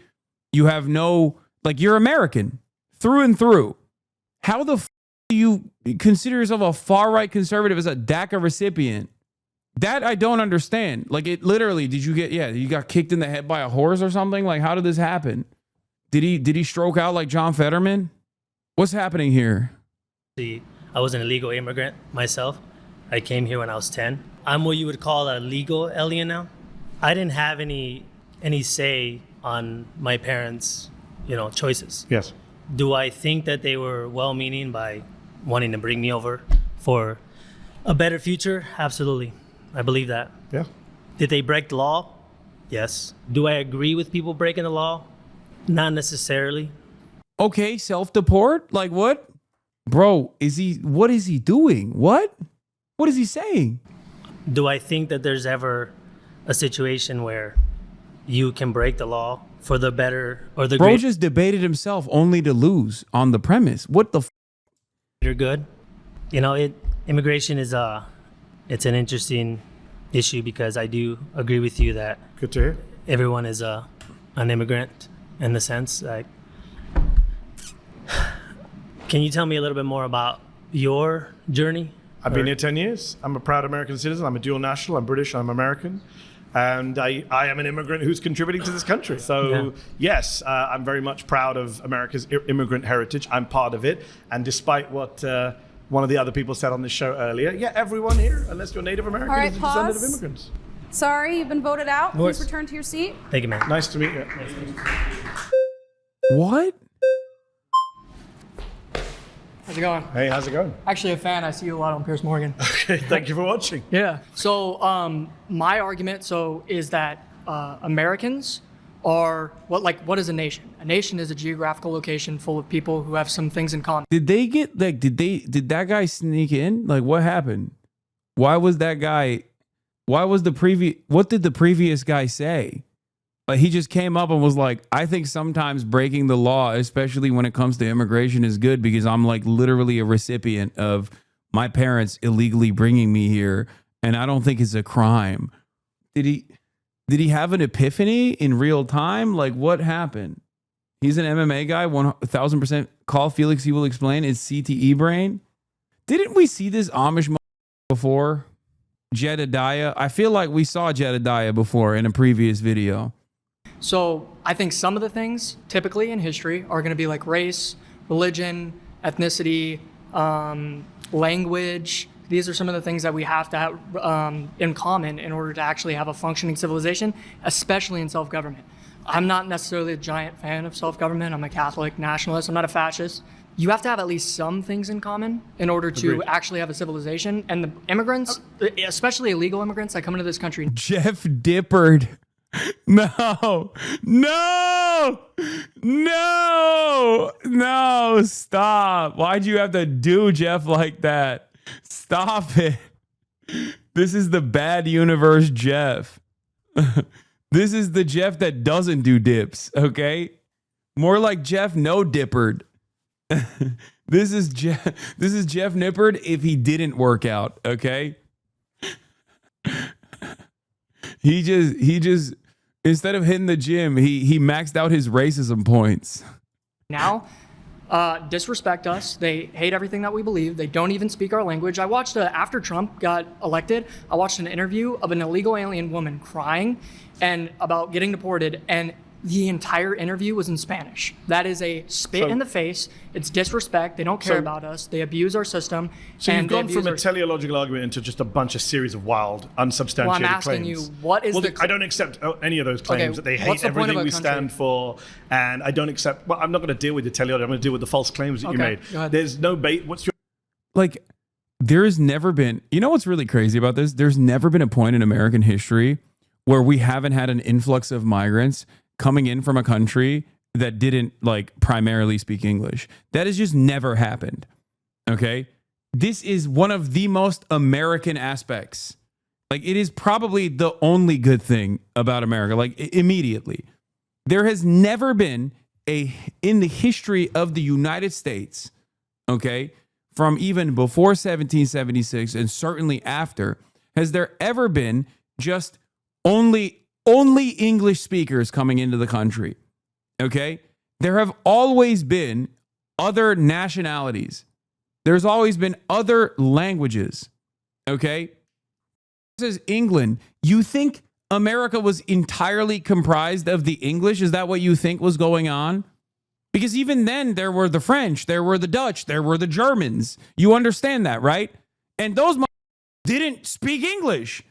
What the do you think? Like, this great-grandparents at a certain point, okay, I assume, given his Mormon or given his Amish background, even though he said he's a Catholic nationalist or whatever the fuck, you can't fool me, Jedediah. I know you speak Dutch Amish, okay? At a certain point, your ancestors were living in goddamn mud huts speaking German, okay? That's what they were doing. Don't come to me with this. It's ridiculous. It's ridiculous. The idea that there's like, well, they're speaking Spanish is disrespectful. What do you mean? No, you're disrespectful. What you're saying is antithetical to the development of the American country, okay? The nation state of America. You just are doing the other side of the story, which is classic. Whenever like new waves of migrants are coming into the fucking country, you got who are complaining about how they don't speak American. That's it. That's always existed as well as migration being a persistent force. The other side of the story is that there have always been people who go, nah, you're different. I don't like you. You don't speak my language. You're untrustworthy. Here he goes again, forgetting that famous English speakers like Ponce de Leon, Christopher Columbus, and Leif Erikson. Basis for saying that all immigrants or all undocumented immigrants hate everything we stand for. It's funny that you said you're a Catholic nationalist. How did most Catholics get to America? Irish Catholics, Italian Catholics, immigration. Mm-hmm. Much of the people coming across the southern border are Catholics. Yeah, I know. I don't. So it's really funny that you say you're a Catholic nationalist, but Catholics came to America via immigration. Yeah. So immigration is good for America. Yeah, but there's The new kind of Catholics I don't like. You know, the Spanish-speaking kind. Except for the original Spanish-speaking kind of Catholics. You and I can agree. Otherwise, people of your faith wouldn't be here. No. We were here on this side of the world, in this continent, from conquest. We came over here, and but the big surges of numbers, as you well know, because you're a smart guy, Italian, Irish immigration waves, Catholic immigration waves. Okay, yeah, and I'm not even Are you claiming. against those? I'm not even Were claiming. you against those if you were alive I'm then? not even claiming that 'Cause immigration a lot of people is were bad. against those. I'm not claiming immigration is bad in all cases at all times. What is your claim? My claim is that immigration, especially now, and especially for foreign people that have nothing in common with us. What the did a Catholic have in common with the OG white Anglo-Saxon Protestants? What are you saying? Half of them are escaping the Catholics, dog. What are you saying? What is this world right now? What are you talking about? And the dudes you were talking about literally spoke Spanish. Why do you think they speak Spanish? You think the indigenous population naturally spawned with Spanish built into their brains? What the are you saying? He's like, oh, well, you know, them Spaniards coming down the southern border. We got to put a stop to that. Why are they speaking Spanish? What? None of this makes sense. None of this makes sense. The Aztecs in Spain simultaneously invented Spanish. It's much easier to be racist, like they are having a tough time trying to dance around it, where they don't make sense. Yeah, it's kind of funny because like the first party that came in and were like, I'm a racist piece of shit, and I think I would rather live in filth and make sure that there is not a single person that doesn't look like me and isn't just as inbred as me living on U.S. soil, right? Like that guy has a much easier time making a convincing case because he's just more honest. This guy's like, well, I'm not a fascist. I'm just a Catholic nationalist who seemingly hates the Catholics that are coming from the southern border who speak Spanish, even though my ancestors also spoke Spanish as Catholics. And also some immigration is good, but others is not. And I will not tell you what is bad about the immigration because I'm too afraid of saying I'm scared of brown people. Like, that's it. It's funny that you say it's especially a negative now. thing. I've forgotten your name. My apologies. Brian. Yeah, how many in every era there has been a Brian who says, I'm not against immigration, just immigration now. Okay. This is what people said about Italians, it's what people said That's about Irish folks, unfortunate, sorry. said about Russians, Poles, and now we're saying about why people should coming I care across the about southern that? border. Because you're not being you're being a little disingenuous saying I'm only against immigrants now. This is a trope. How's that disingenuous? This is because it's a trope that's been used by nativists throughout American history. And every wave of immigrants has come in and faced the same hate and animus and bigotry and lazy truth. And every wave of immigration is ultimately assimilated, integrated, benefited the country. In fact, assimilation right now, according to Jacob Victor from the University of Washington, assimilation rates based on language and citizenship and naturalization are higher now than 100 years ago. Okay, let me make a statement first. I think that you in your Cooked. Also, second gen, it's over. Okay? Second gen is almost complete assimilation. By third gen, it's over. Every third generation immigrant actually falls into the same idiotic fail son pattern that we all as American citizens have fallen into. Okay? 100%. Even the moral minority or whatever, the representatives hailed as like the best minority group, East Asians specifically. Third generation. Look at TikTok. They're American, fully fleshed out, getting awful grades, just like everybody else. Modeled minority, not moral minority. I'm sorry. That's Paul Weirich's moral majority. What is this? Pepega, I'm not Mexican, I'm American. I'm fourth gen East Asian and my grades are fine. Okay, I'm congratulations. Anyway, the point is there are a ton of studies on this, okay, in terms of cultural assimilation. By the second generation, it's over. Aren't fat Turks also just American? They eat burger and consume 24/7? Yes. To be fat and to consume is the most American you can be. Therefore, there are many Americas all around the world for eyes to see, and there are many Americans all around the world for eyes to see. Bro shaved and put the glasses on. Oh my God. It is him. It's Jedediah. Oh, he thought he was slick, dude. He was like, "Oh, let me shave the beard down a little bit." Ignored my statement, but okay. You and your own person are a complete perfect example of why immigration is negative and why we shouldn't allow people who Why? don't have anything in Why? common with us. You're pro-abortion. You're pro-euthanasia. You're pro. I'm you're pro-euthanasia. I thought Yeah, that- you went. I've seen your stuff. You've defended I'm euthanasia. pro-euthanasia? Yeah, on Piers Morgan. No, I've never discussed euthanasia with Piers Morgan in my life. Okay, so my point is that you don't agree Actually, with I'm the the guy founders here. of this country. If anyone watching at home, I'm the only guy here who actually supports American values, democracy, free speech, the Constitution. I've Yeah. got folks here telling me they don't believe in democracy, that they're nationalists. Wait, why should we care about that, by the way? Isn't that what America stands for? What does America stand for? Why? I mean, I never defended euthanasia on Piers Morgan either, so I think he's just being. Also, what does he mean pro-abortion? Like, what founding father wasn't pro-abortion? You dingus. Not that they matter ultimately, but like these guys just have made up a fantasy in their minds of what it means to be like American and espouse American values and all this shit. And it's so stupid because they're talking about an America that never existed. Benjamin Franklin wrote home remedies in a math book about how to do abortions at home. Okay? This concept of like being anti-abortion is a relatively new phenomena in the American right. You have literally just like in your mind created a vision. What is this, Mr. Hands 01? Hi, Hasan. I'm a Chinese teenager. I just want to say I agree with 99% of your takes on China. You've definitely helped me understand more deeply about America. Before you, I am kind of an American glazer. Even in a period of time, I think American system is better than China, obviously, because I hate censorship. But you let me realize there's a lot of shit stuff in America and a lot of good things in China. Whenever you come to China, we welcome you with wide arms. Hell yeah. Let's go. Chinese Hasanabi head. Don't worry, I'm coming soon. I'm out here making Chinese respect China more. That's crazy. I don't know if that's a real chatter or not, but that's probably a troll. But I'm going to, for the purpose of this argument, I'm going to act like it's real. They got banned because it was too long. Fossabot auto-clapped them. They didn't get banned. They just got suppressed. Dude, that's wild. That's wild. I'm making Chinese appreciate their government more. That's nothing. You got Vietnamese glazing China. That's true. That is also true. You hate what America stands for, not me. I'm not even and saying. In fact, all the studies show that immigrants actually are more patriotic than native-born Americans. The only reason why, that's the Mexicans in LA right now burning it down, waving Mexican. There's nothing more American than revolt. Okay, suck my dick.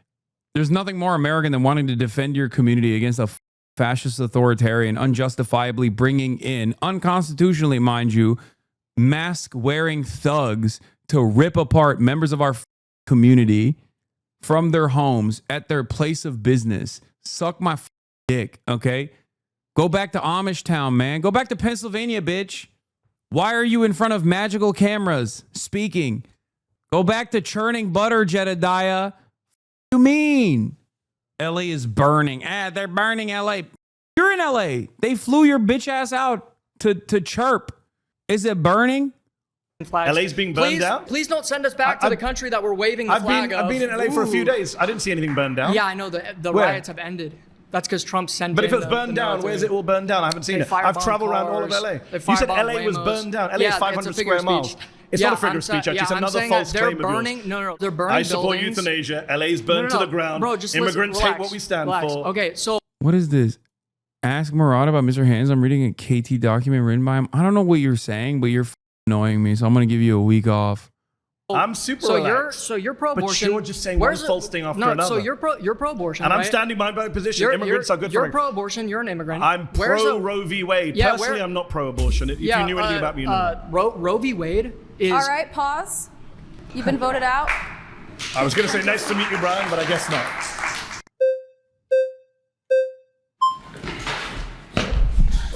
You made it. Great to see you. My name is Cyrus. Nice to meet you, Cyrus. I am also son of 2 immigrants, came in legally. I'm also Persian descent. Fantastic. Born in LA. Fantastic. Yes. Tehrangelis. Yes. Tehrangelis. Well, I am mainly upset not at the immigrants, legal or not. I'm mainly upset at Wall Street. I'm mainly upset at the elites, the special interests. I'm with you. They are the main reason why we've been having this issue since 1965. And most want to do well. There are a few bad apples, we can agree. Okay. But we want to go after the elites. They are the main cause of the problem. Love it. And just like I'm with you. healthcare, trade, I'm with you. everything. Did you it's know, Cyrus, that the top 1% dodge $163 billion in taxes every year, while undocumented people pay $100 billion in tax? So I know where my anger is against. There are issues with our tax system on the rich, but in a state like California, some taxes are too high.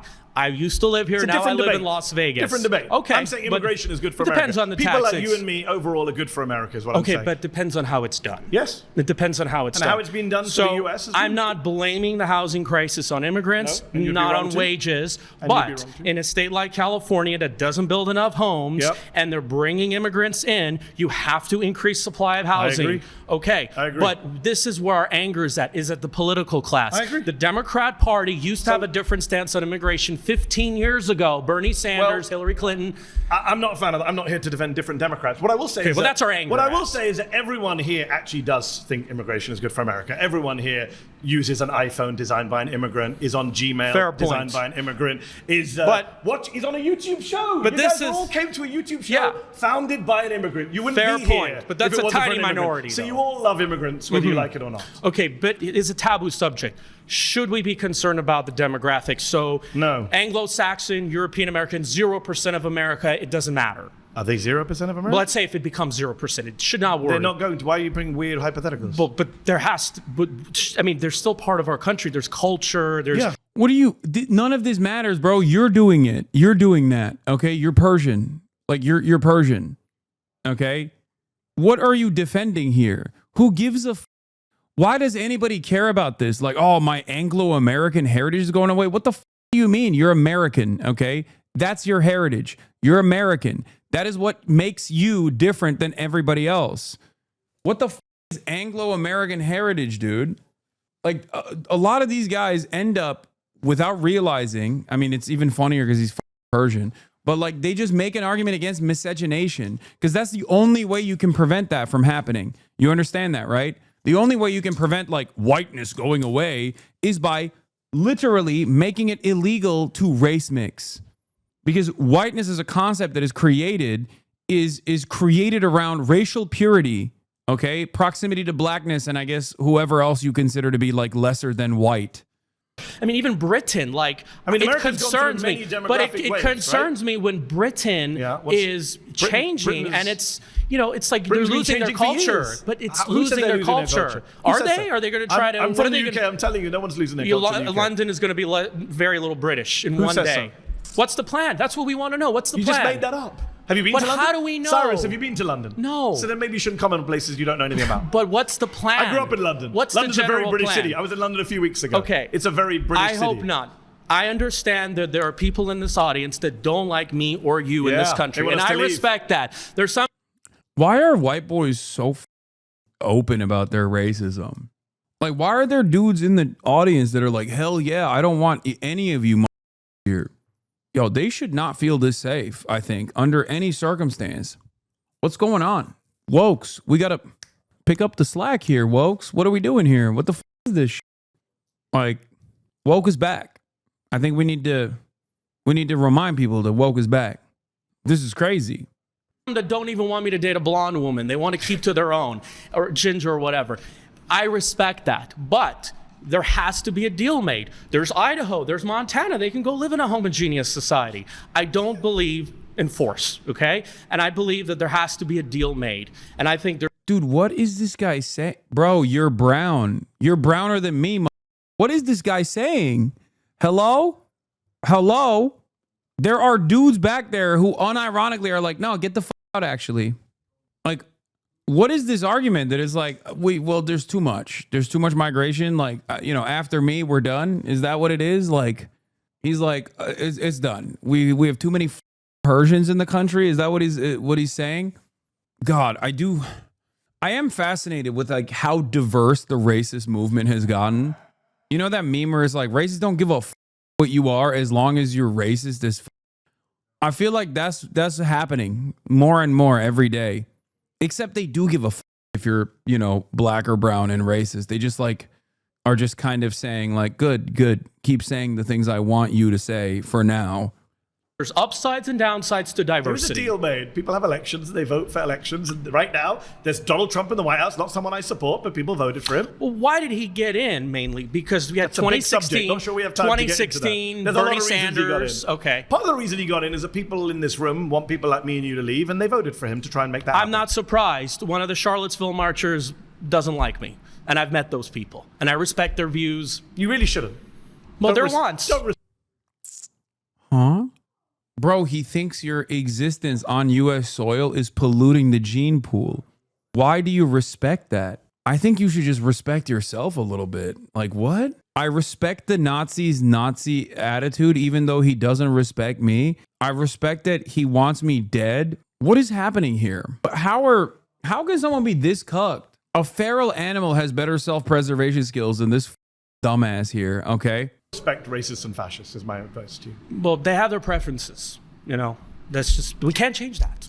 Actually, we can. That's why I tried to come in today, but anyways. All right, that's time. Please return to your seat. Thank you. Nice to meet you, Great Cyrus. pleasure. Good. This is the best. My final claim is that Donald Trump's plan for Gaza is ethnic cleansing. Okay, I'm not doing that.